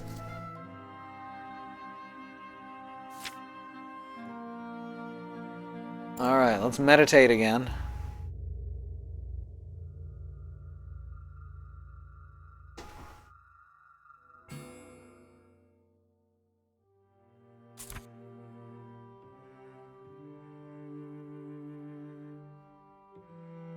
You don't usually do percussive maintenance with a sledgehammer, Jamie.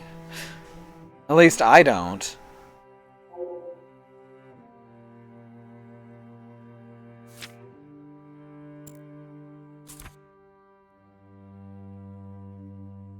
"20 crows are sitting in a line upon the apex of its gray slate roof. Their black eyes watch you intently as you draw closer. The great double doors at the front of the warehouse are shut, and all the building's windows have been smashed. There are heaps of splintered timbers, broken crates, overturned handcarts used for transporting Braunen ingots, and myriad other debris scattered about its entrance. The evidence of Gyak devastation is plain for all to see. You stop for a few moments, using the cover of a shadowy doorway to view the warehouse and to decide the best way to try and enter the building. You do in its industrial-grade percussive maintenance. My computer is not industrial-grade, however. Use a mining cart as a battering ram to enter the warehouse. Use Kai camouflage. Ask animal kinship. We can ask the crows for help. That sounds pretty good. Pretty good. Yeah, let's do it. Let's ask the crows for help.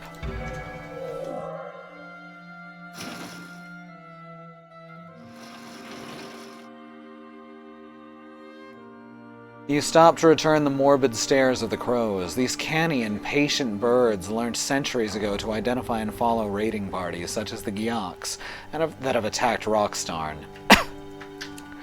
They'll wait for their grisly work to end and then take their chance to feast upon the fallen at their leisure. However, their appetite is rarely sated, and gratitude is a sentiment that is simply not in their nature. As repugnant as they may be, you know that they could be useful allies. You can direct them to attack the Gyoks that provided such a gruesome banquet. You identify the leader of this murder of crows. Drawing upon your Kai power of animal kinship, you plant a suggestion in its feral mind. The crow blinks twice. It's a sign that it will be obedient to your commands.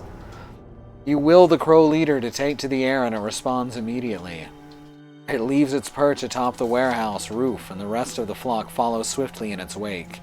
They circle the roof, cawing plaintively.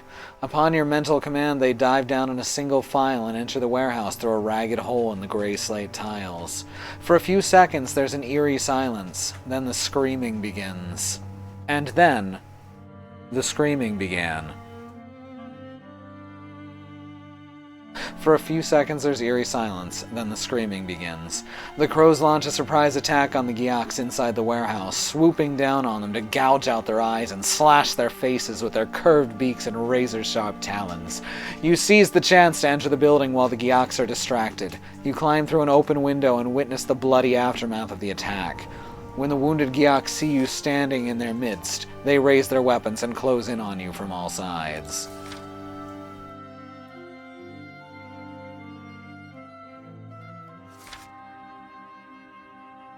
Psst. Frisbee, cut it out. There is an imposing Drakkar among them, and it is he who gives the ruthless order to kill you. Have anything to use beforehand? No, not really. I have crossbow bolts, but I don't have a crossbow. This is fine.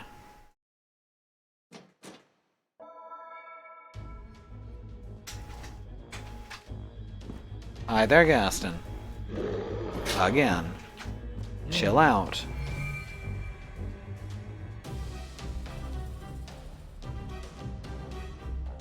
Alright. This looks pretty good.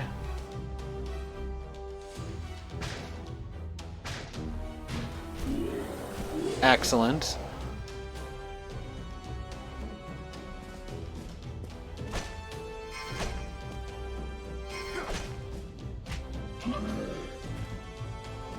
No worries whatsoever.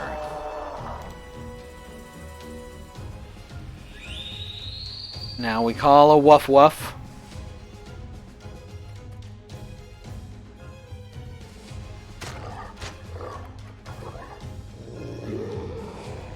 Oh, shit. Ah, don't worry about it. It's fine. Alright, we're gonna try this again. There we go.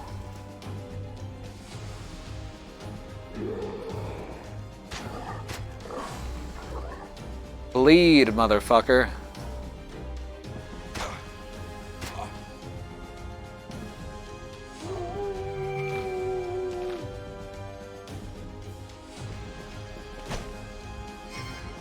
Alright. There's a good finisher. Now for this guy. The Sommersword. This holy weapon grants you the ability of performing devastating fighting techniques. Because of its magical origin, in order to wield it, you will need Kai power instead of endurance. A single cooldown is shared by all Sommersword attacks. In order to perform a charge action correctly, okay. This is all charge action. There we go. Talk about devastating.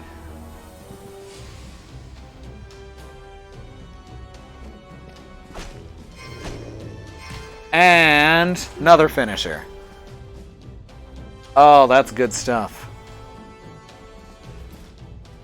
No problem with my weird, slightly puffy cheeks here.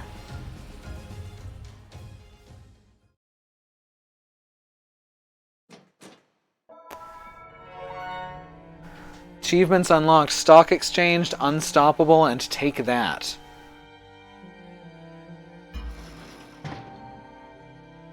Oh, we got Explosive Bolts for when we actually switch over to a crossbow.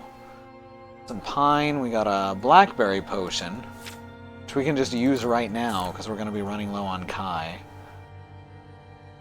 Increase dexterity by 50. Jesus. Silver necklace, we can wear that.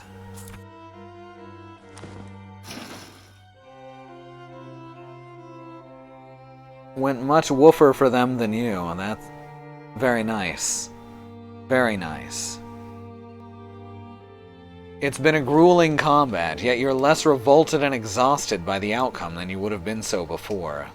You stand astride the body of the Drakkar who led the slain platoon.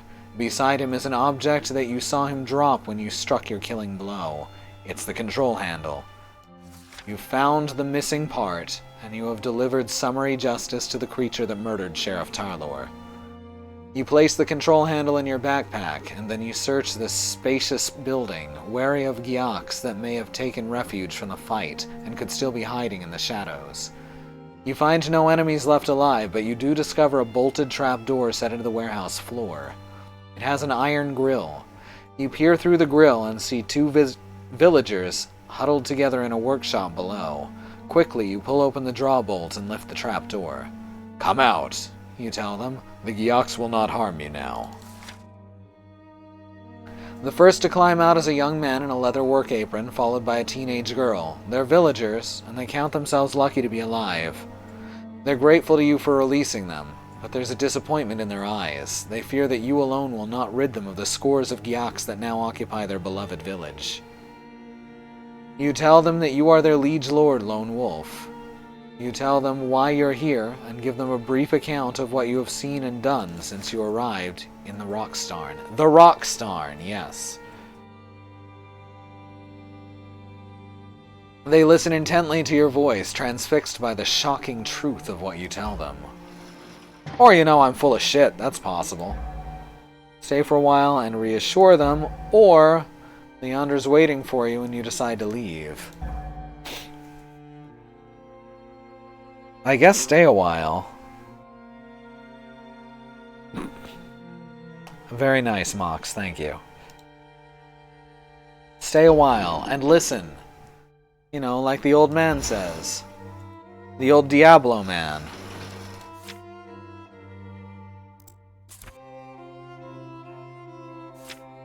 Let's drink this potion real quick.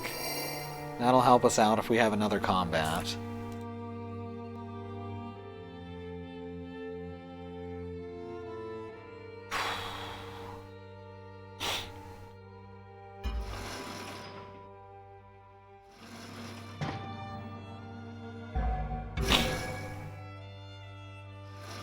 The news you brought is dire and hard to bear. You feel the refugees' anguish. They're hoping that there is something you will do to ease their suffering.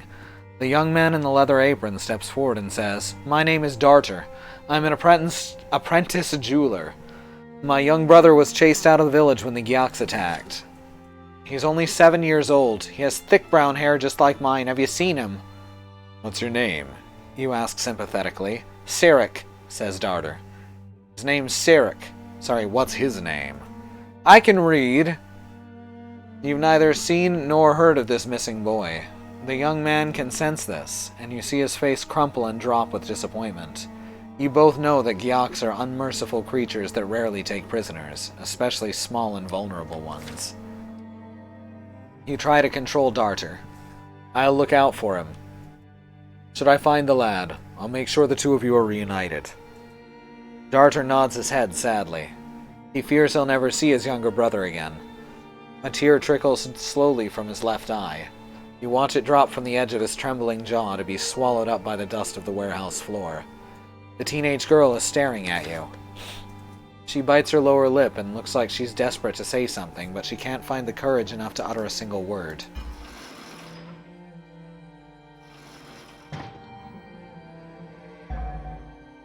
You address the hesitant girl. "Go on, Gui," says her companion, nudging the girl with his elbow. "Ask him." The girl musters her courage to ask you a question. Please, sire, have you seen the sheriff's office? Did you find anyone there? Anyone down in the cells, I mean? Yes, you reply. I've been there, and yes, I found a prisoner in the cells. His name is Mirak Jalad. Did you kill him? Gui's frankness catches you off guard. No, I did not kill him. I set him free. The girl is visibly shocked by your reply. If I had left him locked in the cell, it would only be a matter of time before the Gyaks found him, or he died of thirst. I released him so he would at least have a chance to survive. It may be a slim chance, but it's better than no chance at all. Gui's face contorts with anger, and you're shocked by the speed of her sudden transformation. You set Jalad free, she says, spitting out the man's name with contempt. You should have killed him. It's only right that he should pay for his life, or pay with his life for the death of my elder brother, Harand. My brother was reeve to Sheriff Tarlor. Galad and his thieves murdered him in the sunken forest along with another reeve called Fergo. He must pay for his crime. A life for a life. I'm sorry for your loss, I truly am, you reply, trying desperately to soothe her raw emotions. Sadly, her grief is inconsolable. You feel the weight of duty and responsibility falling heavily upon your shoulders. For these young and vulnerable villagers, you're their only hope of salvation. I give you my word as a Kai Lord, and as the Frey Earl of your province. I will rid your village of these accursed Gyaks. Darter raises his hand and says, Sire, is there anything we can do to aid you? Yes, you reply, impressed and heartened by Darter's unexpected offer of help. There's an injured miner at the doctor's surgery. His name is Grove. Go there and collect him, but be careful how you carry him on his stretcher, for his legs have been badly damaged. Bring him back here and await my return. I shall not abandon you. Darter nods assertively in response. You can count on us, my lord. And if you need to restock your supplies while you're here in the village, please come back to us. We can put this warehouse to good use once again, and aid you in your fight. Although you could requisition what you need from your subjects by order, you're mindful that they've suffered greatly. Therefore, you accept Darter's proposal, and you insist that you will pay for any supplies that you may purchase.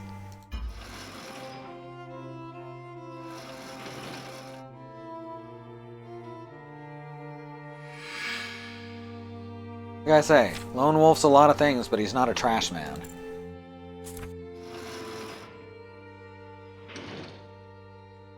Alright. First of all, we want this.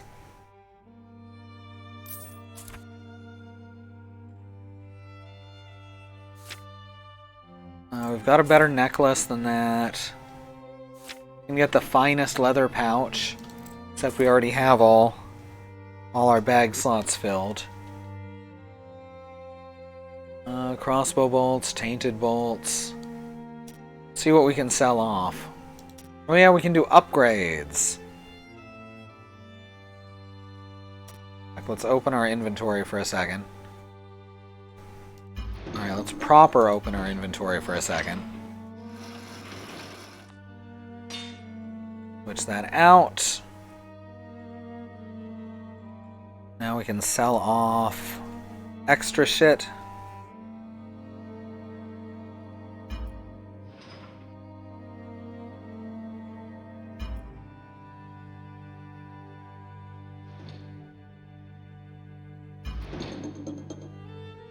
I don't remember how to get into the shop from here. Shit, I know there was a way.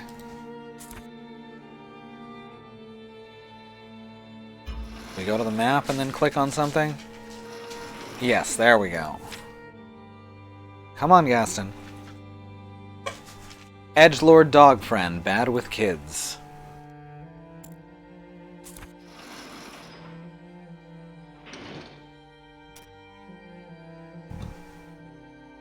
Alright, what can we sell off? Knives, for one. We can sell off knives. I don't plan on using them. Sell off the scabbard.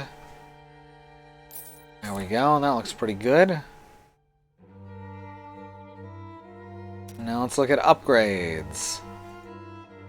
I'm gonna upgrade our leather armor to level 2.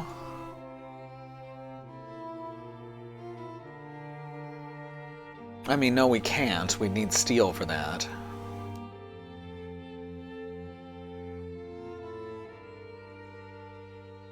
I love that this mace is called the Converter. It's because it converts Gyox into sludge.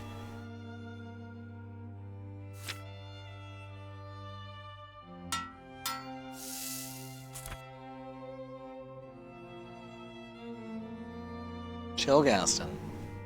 Hey, it's enough. It's okay. How about the Nylor? Yes, we can... Oh, almost. We'd need one more pine. How about the Aspirin? Yes, we can upgrade that.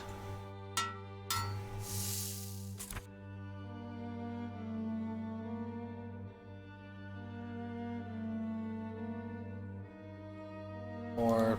wait, we were going to be using the Adjudicar. Ah, fuck. That's alright. Not a big deal.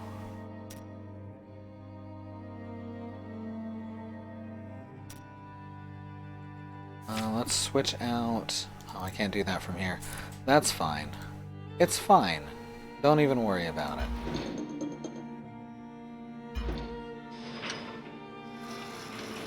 Bangkoks, very nice. I hope you're proud of yourself. Gaston, stop.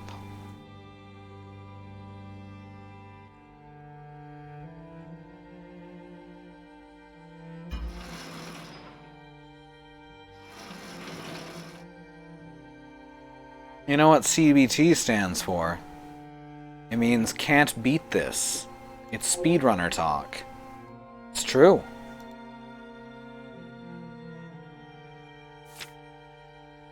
Cognitive ball therapy. Yes.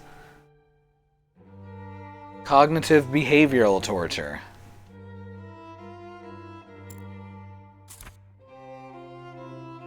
You leave the Braunen warehouse by one of its shattered windows. Your muscles ache from the exertions of combat, yet your thoughts are sharper and your determination is more resolute than ever before. It's early in the afternoon. With caution in your every step, you follow the street until you catch your first sight of the foundry. This is where Leandra hurriedly disposed of the drive chain while being pursued by Gyox. You recall her saying that the foul creatures may still occupy this building. As you approach its closed doors, you catch a glimpse of movement. A Gyak appears at the ground floor window, its head and shoulders framed by the pane of cracked glass. For a few moments, it peers into your street, and then it moves away out of your direct view. Leandra was correct. The foundry, like most of Rockstarn, is under enemy occupation. You must gain entry to the foundry and retrieve the drive chain. It will not be an easy task to achieve with Gyaks roaming freely inside.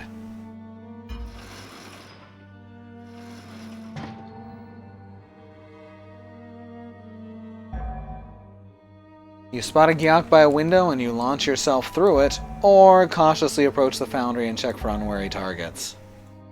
Huh. Do we sneak or do we just fucking jump in there and Superman punch him to death? I want chat's input on this one. We can do the smart thing, and we can sneak around. Or we can Roman Reigns this shit. Superman. You know, that was Vin Diesel voicing the Iron Giant. That's kind of nuts to me.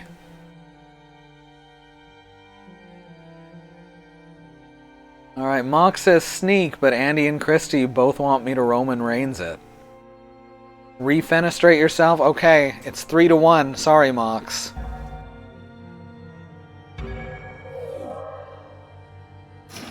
Used up some health.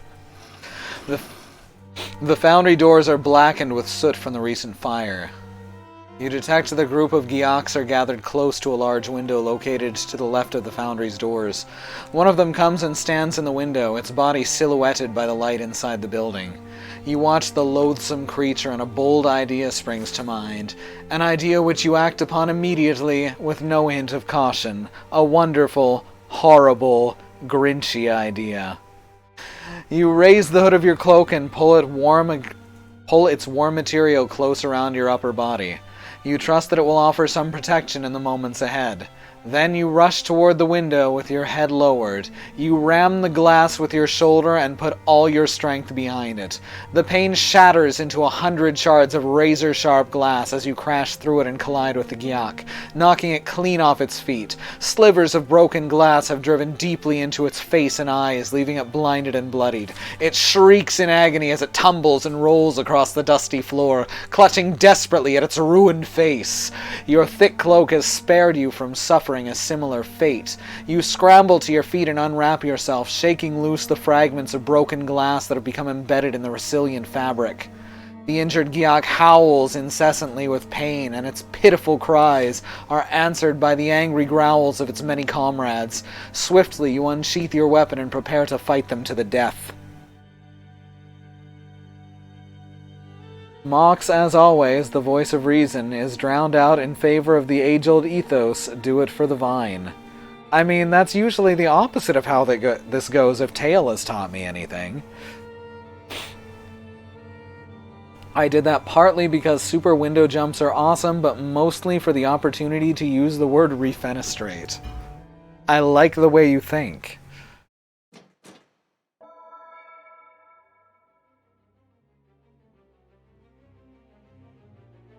Alright, so I'm assuming that's going to cut it down to... No, I thought there'd only be 2 enemies. Huh.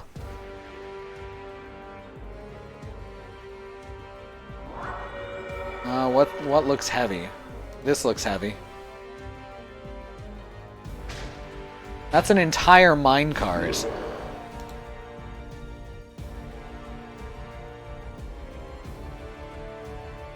Oh, don't have enough magic for that. Let's fix that.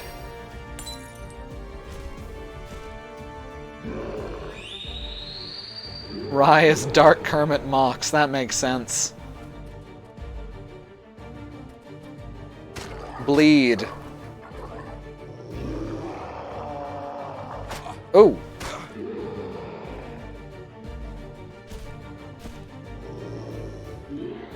This should be able to finish him off in one.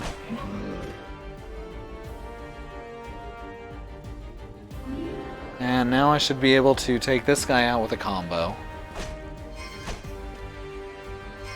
Excellent.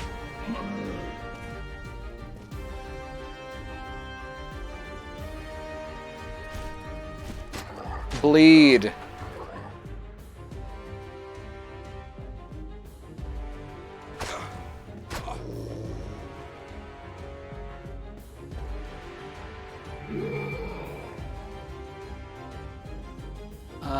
Yeah, we got this.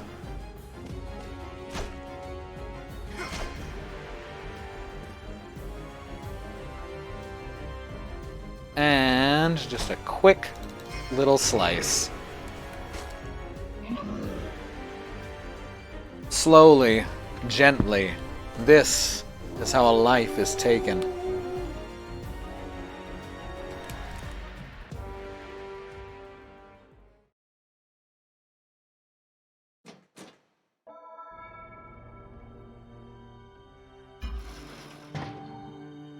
Let's see. Ooh.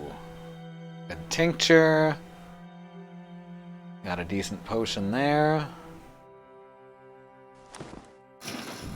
The Gyaks have thoroughly ransacked the foundry, but amongst the overturned workbenches and scattered debris, you find what you came looking for. Sitting atop a crumpled pile of heavy iron chains, there is one that stands out from the rest.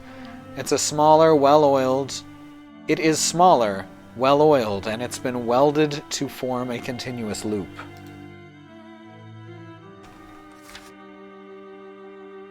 With a sigh of relief, you pick up the drive chain and put it in your backpack. Unfortunately, your discovery has not gone unobserved. The foundry's large double doors swing open, and in a rush, a Drakkar and several armed snarling Gyaks.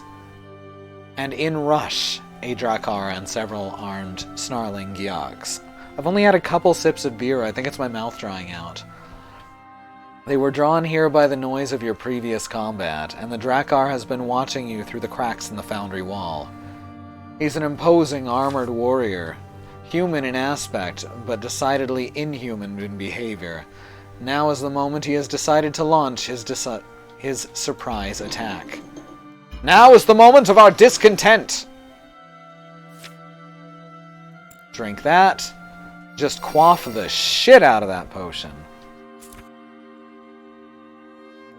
Let's see.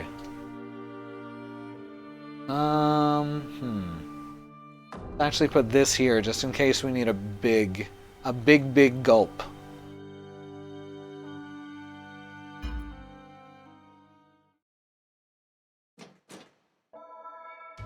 Let's do a big drink.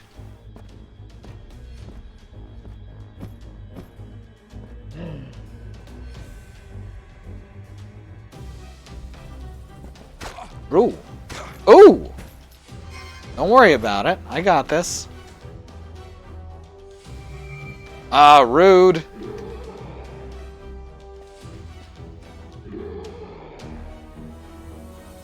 This is legitimately pretty rough. What's this one? Oh, okay. I can just pick up monsters. Well, that's good to know.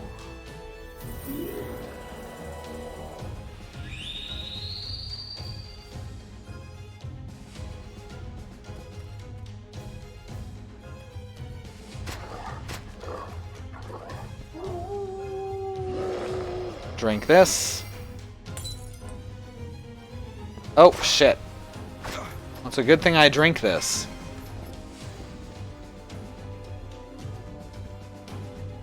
Oh, I want to click on him. Ah, motherfucker. Oh, this is not going well for me. Probably gonna have to hit retry on this one.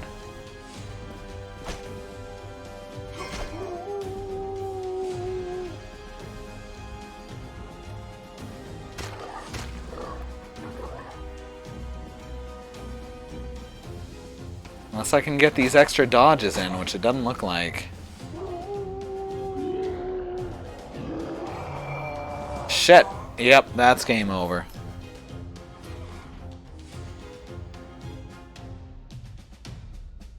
He is gonna dress like Styx, huh?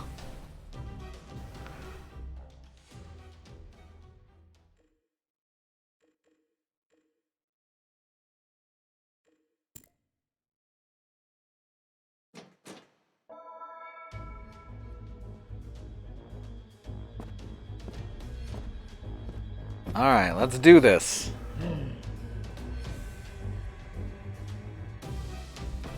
Ow. I don't like that I'm not getting any dodges or anything. Oh, now I'm bleeding. Jesus.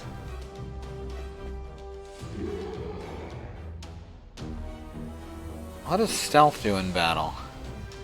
Always hit their targets and generate critical hits. You'll become more likely to parry or dodge. Now that sounds useful.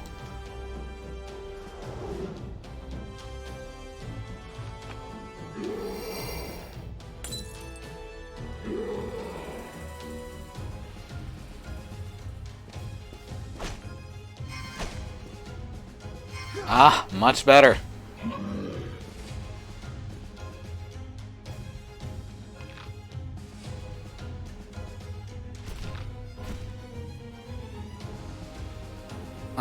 Shit. Yeah, whoops. Don't worry about it. Fuck that guy.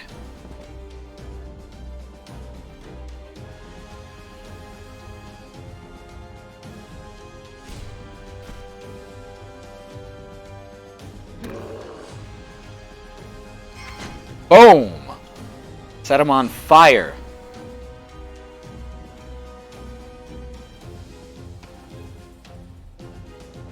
Oh! Ow.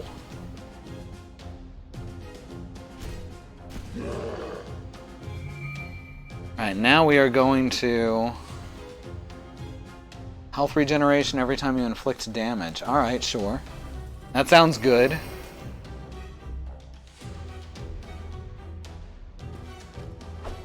Oh, come on. That's lame.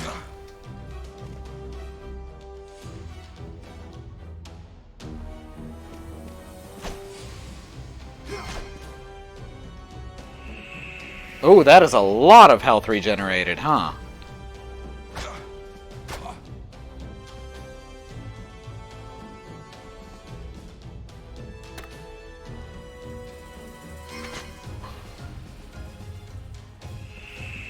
Apparently it's only melee weapons, so the any weapon thing was a lie.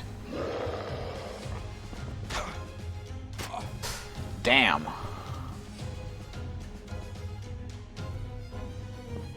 Shit. Yeah, I'm dead. I should have used that potion.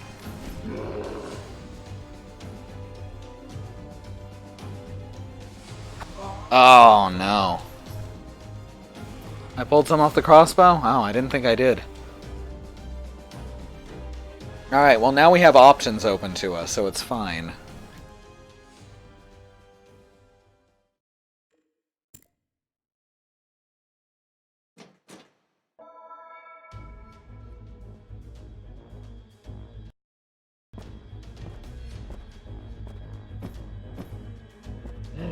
Alright, let's kick a little ass. Not a lot of ass, just little ass.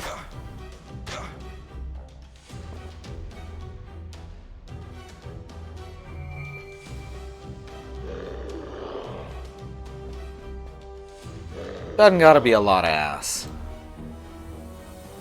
Alright, so we're gonna go camouflage, first off.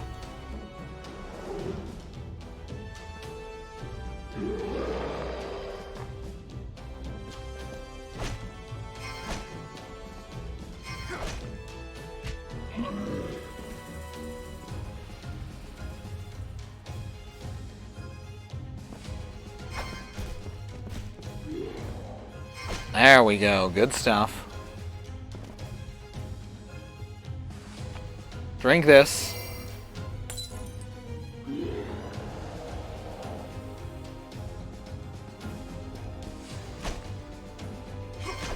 There we go, good stuff, good stuff.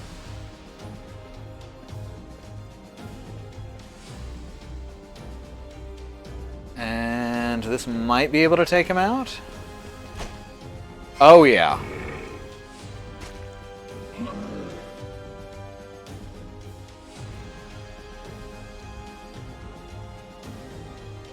Alright, Sommer Sword time.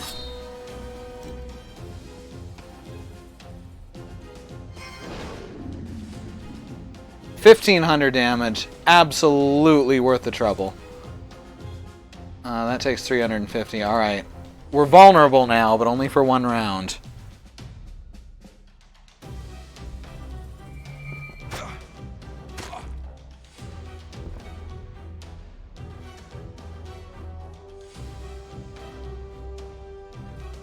Alright, we don't have enough for tracking.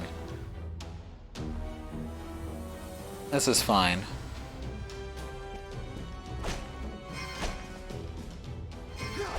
Very fine. Oh, I like that. Oh, that went good.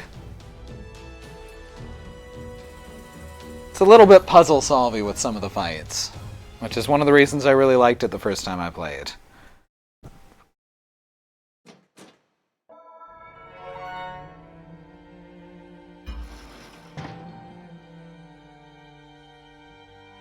Hey, we've got a hacker. Look at you, hacker. Wouldn't mind an offhand axe. We can try that out. You leave the foundry feeling exhausted by the strain of combat, and yet exhilarated by having found the drive chain.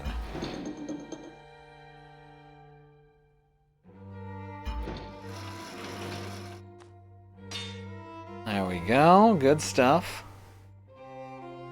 We've got lots of lockpicks. Kick a little ass, take a little names.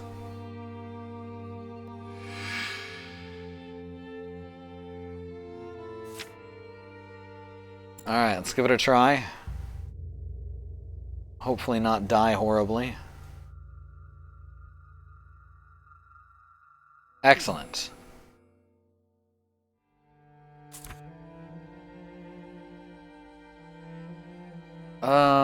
We can head back to the shop.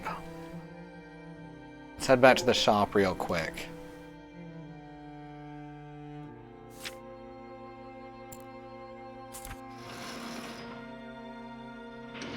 You're in my body with this weapon. I'm not sure I'm comfortable with this line of dialogue. Alright, sell the aspirin. Sell the adjudicator, because now we have an axe in our offhand. And you know what they say about an axe in the offhand? It's worth 2 in the bush.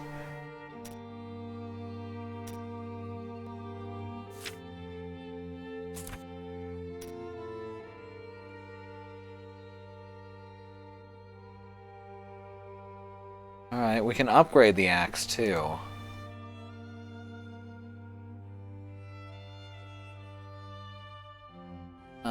Yeah, still not ready for the armor. 2 in the off bush, there you go. We can upgrade the converter now.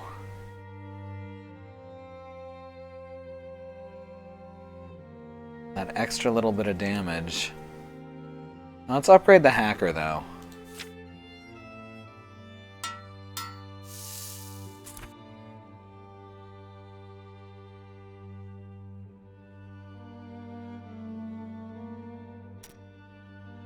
And let's see. Kai pouch, we already have all of our... Oh, that bag is 6 slots. We can use it to replace one of our 1 4-slot bag.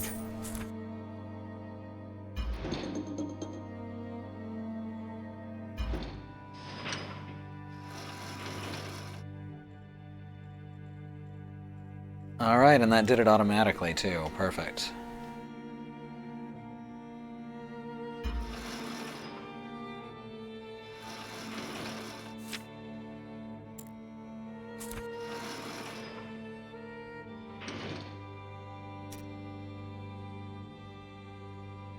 Let's see. Now I can sell off this... Apparently I can't... Oh, there it is. Now, is there some, like, food I can buy? I have 1 explosive bolt. Here we go. Food can only be used outside of battle. Meat soup.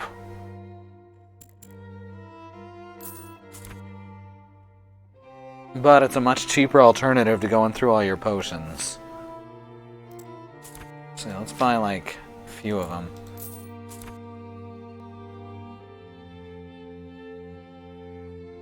Oh no, did QuoteBot die? Just restart it from the control panel if you know how to do that, Christy.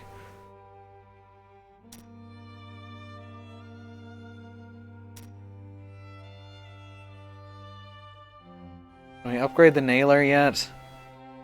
No, that needs pine and iron. Which if you combine together, you get pyron. And that's just no good. Crossbow bolts. Get some of them. Couple tainted bolts. Alright, that looks pretty good.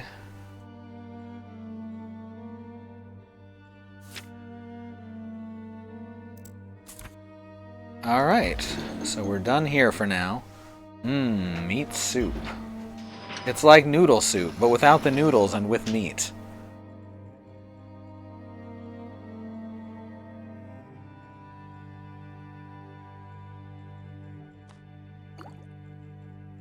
Oh wait, that can go there. Yeah, this is good for now. This is a good setup.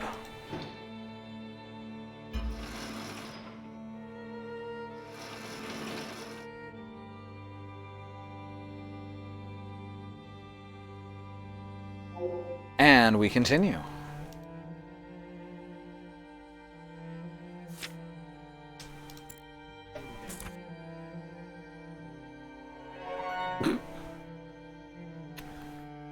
Achievement unlocked, Meltdown Battle.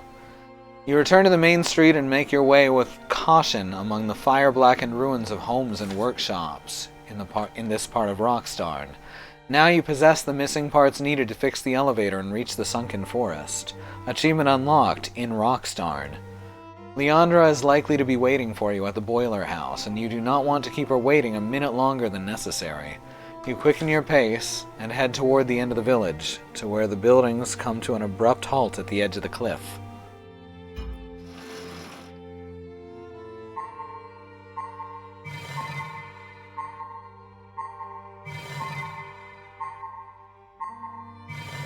There we go, good stuff. Gain little of health, gain little of magic, gain little of stamina. Alright, it's working now. Excellent, you can add that quote.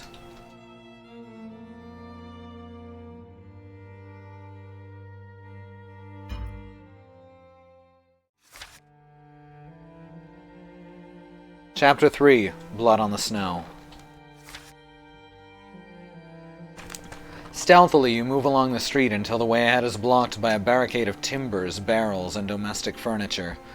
The villagers tried to make a stand here in order to stop the raiders at the elevator. They managed to block the way, but it's clear that they could not maintain this defensive wall.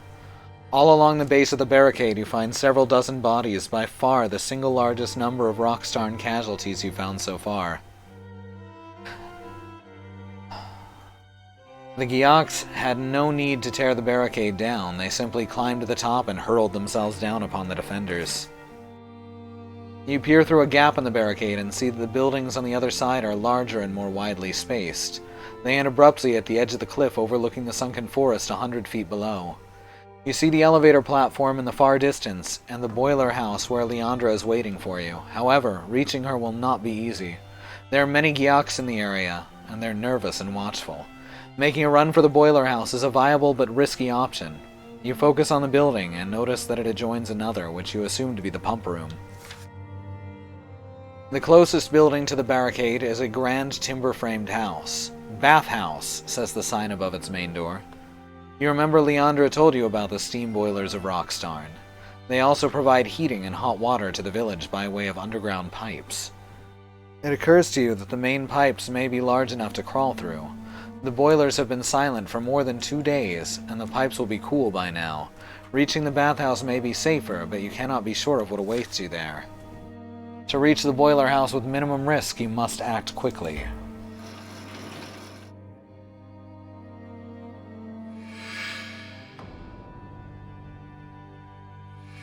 Alright, so we can either go to the elevator or to the bathhouse. The bathhouse will probably be safer and a little quicker, and not involve immediately having to barrel through a whole bunch of dudes. Hey Swogbat, I'm in your chat.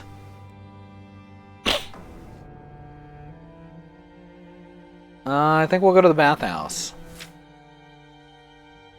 Let's be a little sneaky. Quickly, you run to the main door of the bathhouse before you're seen. You hurry down an open stairway that leads to the basement of the bathhouse. Here you discover 3 large pipes that convey steam and water from the boiler house to the cellar of the building. They're empty and their thick copper sides are cool to the touch. They all lead to the boiler house, but you must decide which of these pipes you'll use to get there.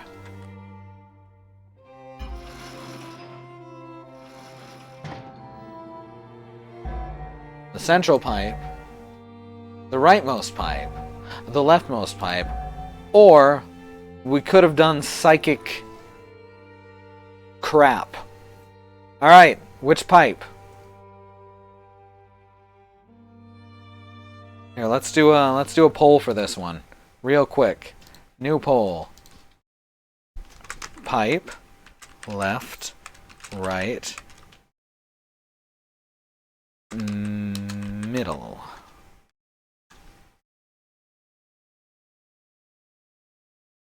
One minute and start. Content does not meet guidelines. What?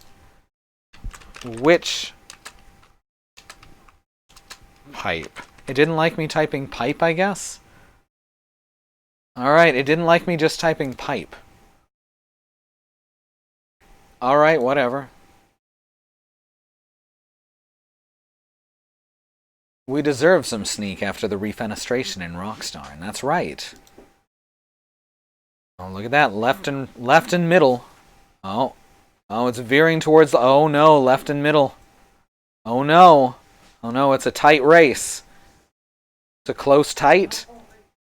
It's a race close. It's a meet cute. Come on, someone can break this draw. Someone can break this stalemate right now.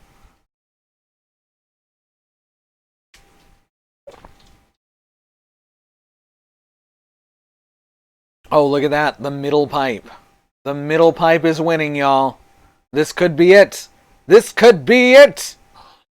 It's working. It's working. Alright, middle pipe it is.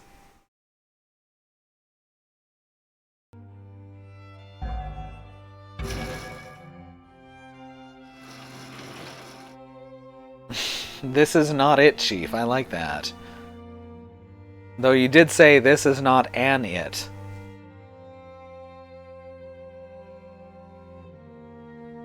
You open a large inspection plate and pull yourself inside this copper steam pipe. The floor is ankle deep in water that has condensed from the pipe wall.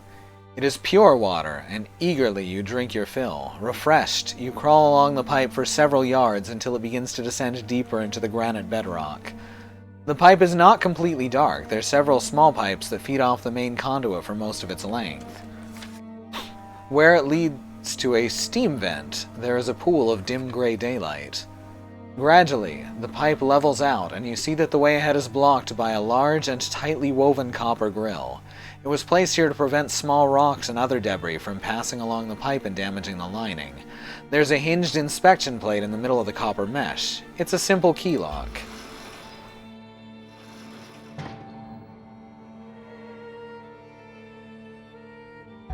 We can think about it. We can don't master this discipline, or we can pick the lock.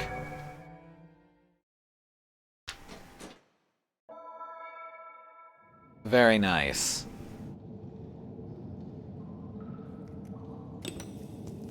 I like how it actually shows the correct lock and everything. This game's got some fun little details.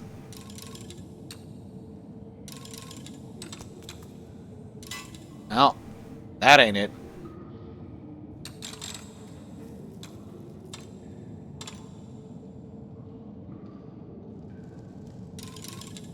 Huh, where is it? Oh, I found it.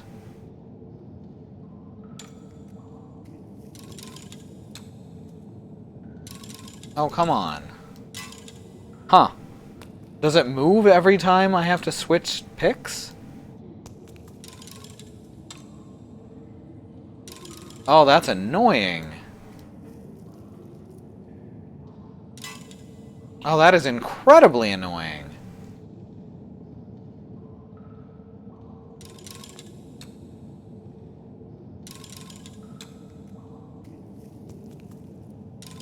Oh my god. Alright, well, we're not doing this.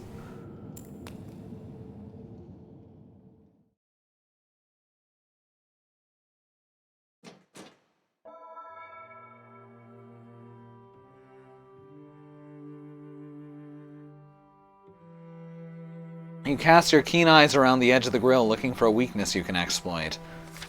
There's a narrow oblong-shaped gap where 2 rivets have popped out. You remove your leather belt and push the buckle end through the narrow gap, then wrap the belt around your forearm and pull it with all your strength.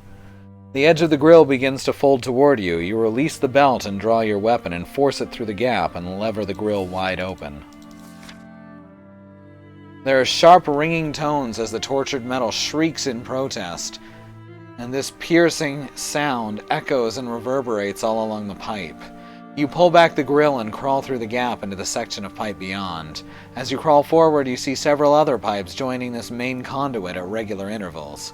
Some of these are not much smaller than the main pipe. They channel steam away from the village shops and houses.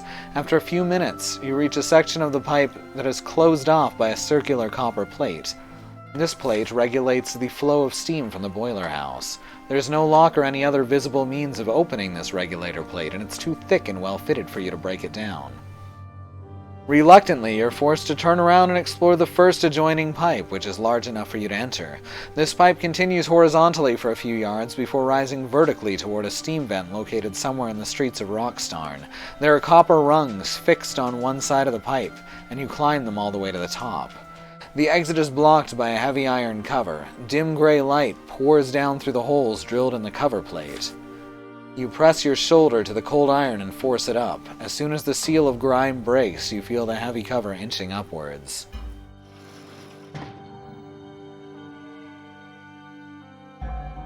Raise the iron plate, paying close attention to your surroundings, or exit the pipe with no further hesitation. Let's catch him by surprise? I don't know. Let's be cautious. Slowly, you raise the circular iron plate and slide it aside. You peer over the edge of the pipe and see that it emerges in a street located close to the boiler house door. Unfortunately, your elation at having found the boiler house is dampened by the close proximity of Gyaks. A small group of them are standing near the boiler house door, taking it in turn to drink from a large bottle of wine. You can tell that they're slightly drunk, but not enough to prevent them from raising the alarm if they should see you. You decide to use the situation to your advantage and launch a surprise attack on this unwary group, but first, you must cause a diversion. Inside the pipe, the brackets fixing the top rung are badly corroded. Using your cloak to muffle the sound, it's easy for you to lever the rung up and down until the brackets give way. You grasp the copper rung and hurl it out of the pipe so that it falls beyond the group of Gyaks. It hits the hard ground with a loud ringing sound which galvanizes their attention. As one, they move away from the door to investigate the sound. They have their backs to you, and quickly you exit the pipe and stalk up to them unseen with your weapon drawn, ready to strike.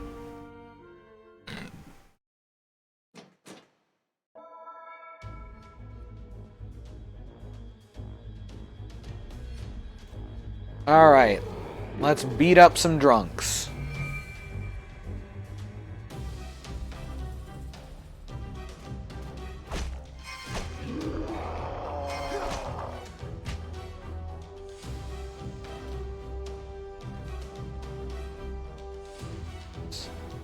Call the wolf. Come on, wolf buddy. Om nom nom nom nom. Finish him off.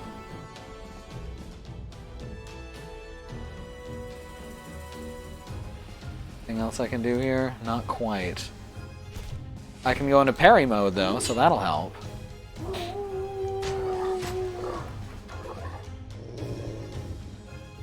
It's true. It is puppy time.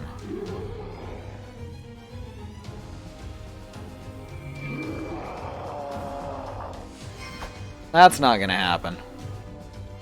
You jerk.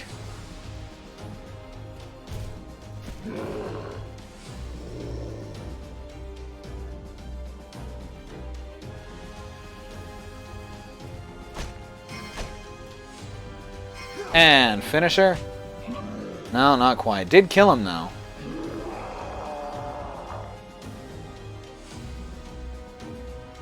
Let's see.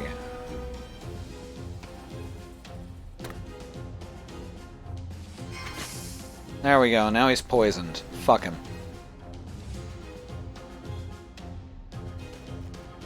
Ow. Rude.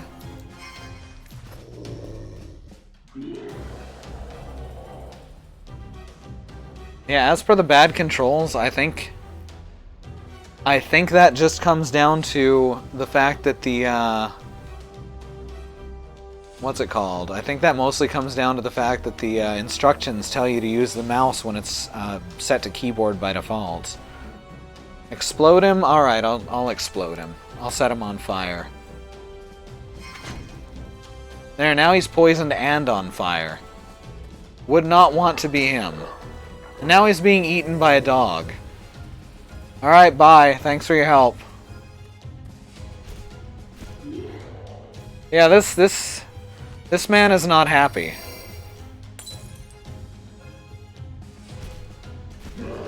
And I cannot blame him for that. Ooh.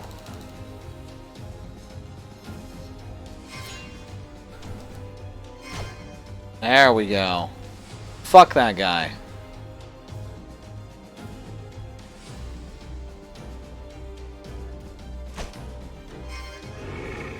Game over.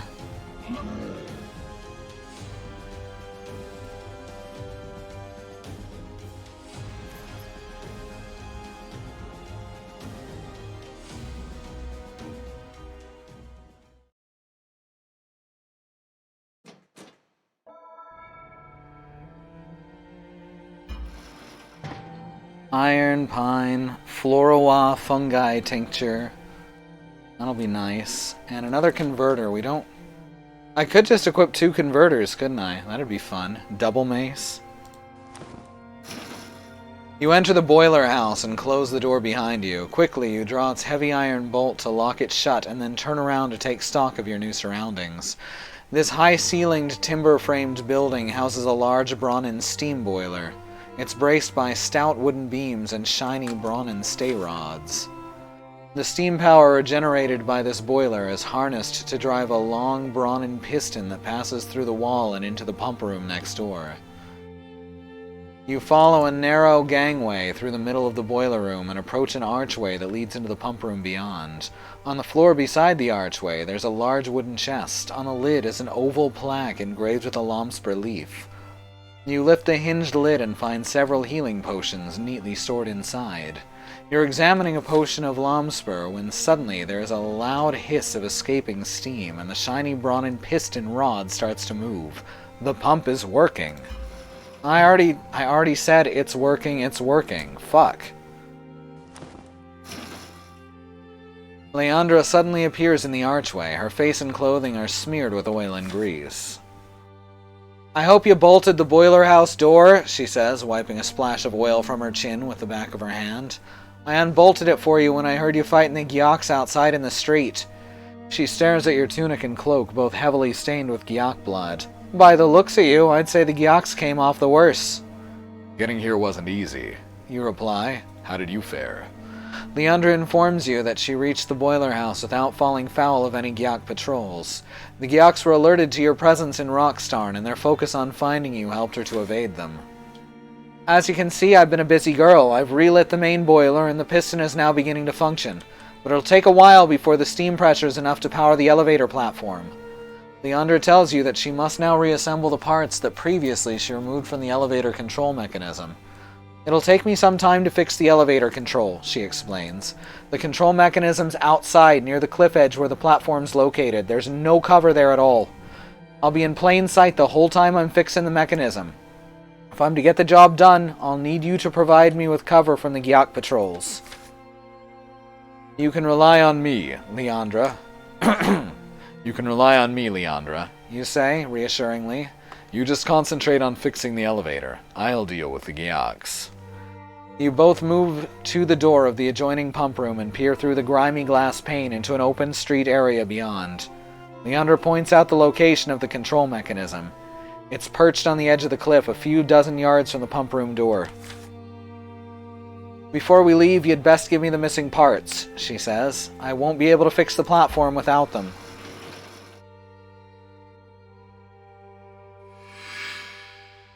And that seems like as good a time as any to call it for the night. Mainly because it's time to call it for the night, 11 p.m. Thank you so much, everyone, for coming. This game is good in its own right, and it's also something that I used to read the Lone Wolf game books over and over again, and I would really like to actually stream myself reading those one of these days. I think that would be a lot of fun. I need to actually get my hands on them, so if anyone knows where to pick them up for cheap in physical form, that would be amazing. Just get in touch with me.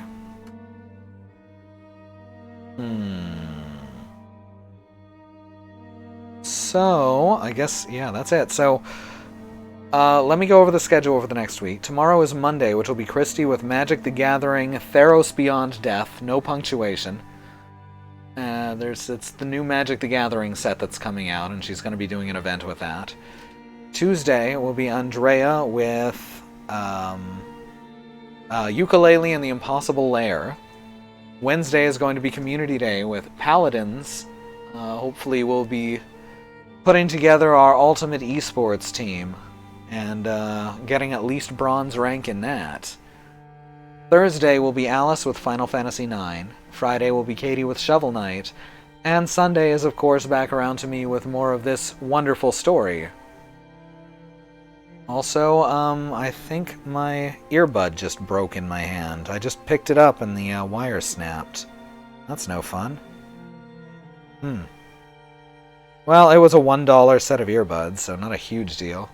Just got one at the Dollar Tree that's just as good. Just before Wednesday, I suppose. Just a second. Oh, I've still got another earbud on there too, so that'll be usable in the meantime in the right ear instead of the left. So thanks everyone for your support, whether that is by giving us money or just coming here and talking and watching. Whatever you want to do, that's very important to us that you keep doing it, because that allows us to keep doing this. There are 5 people listed in a little box below that says Stream Team. I want you to go and follow them if you're interested in more content like ours. That is the people, well, some of the people we lovingly refer to as the truck community. Thank you so much for 100 gay bits, Xenon. But that is the people that we lovingly refer to as the truck community. A place of non-judgment and love and coolness, and is super, super gay. And yeah, that's it. We'll see you later. I'm Sue. I hate video games. Give my regards to the next frog you meet. Lost 10,000 frames. That is fucking incredible, Cox. At least it was watchable. It was never in huge groups.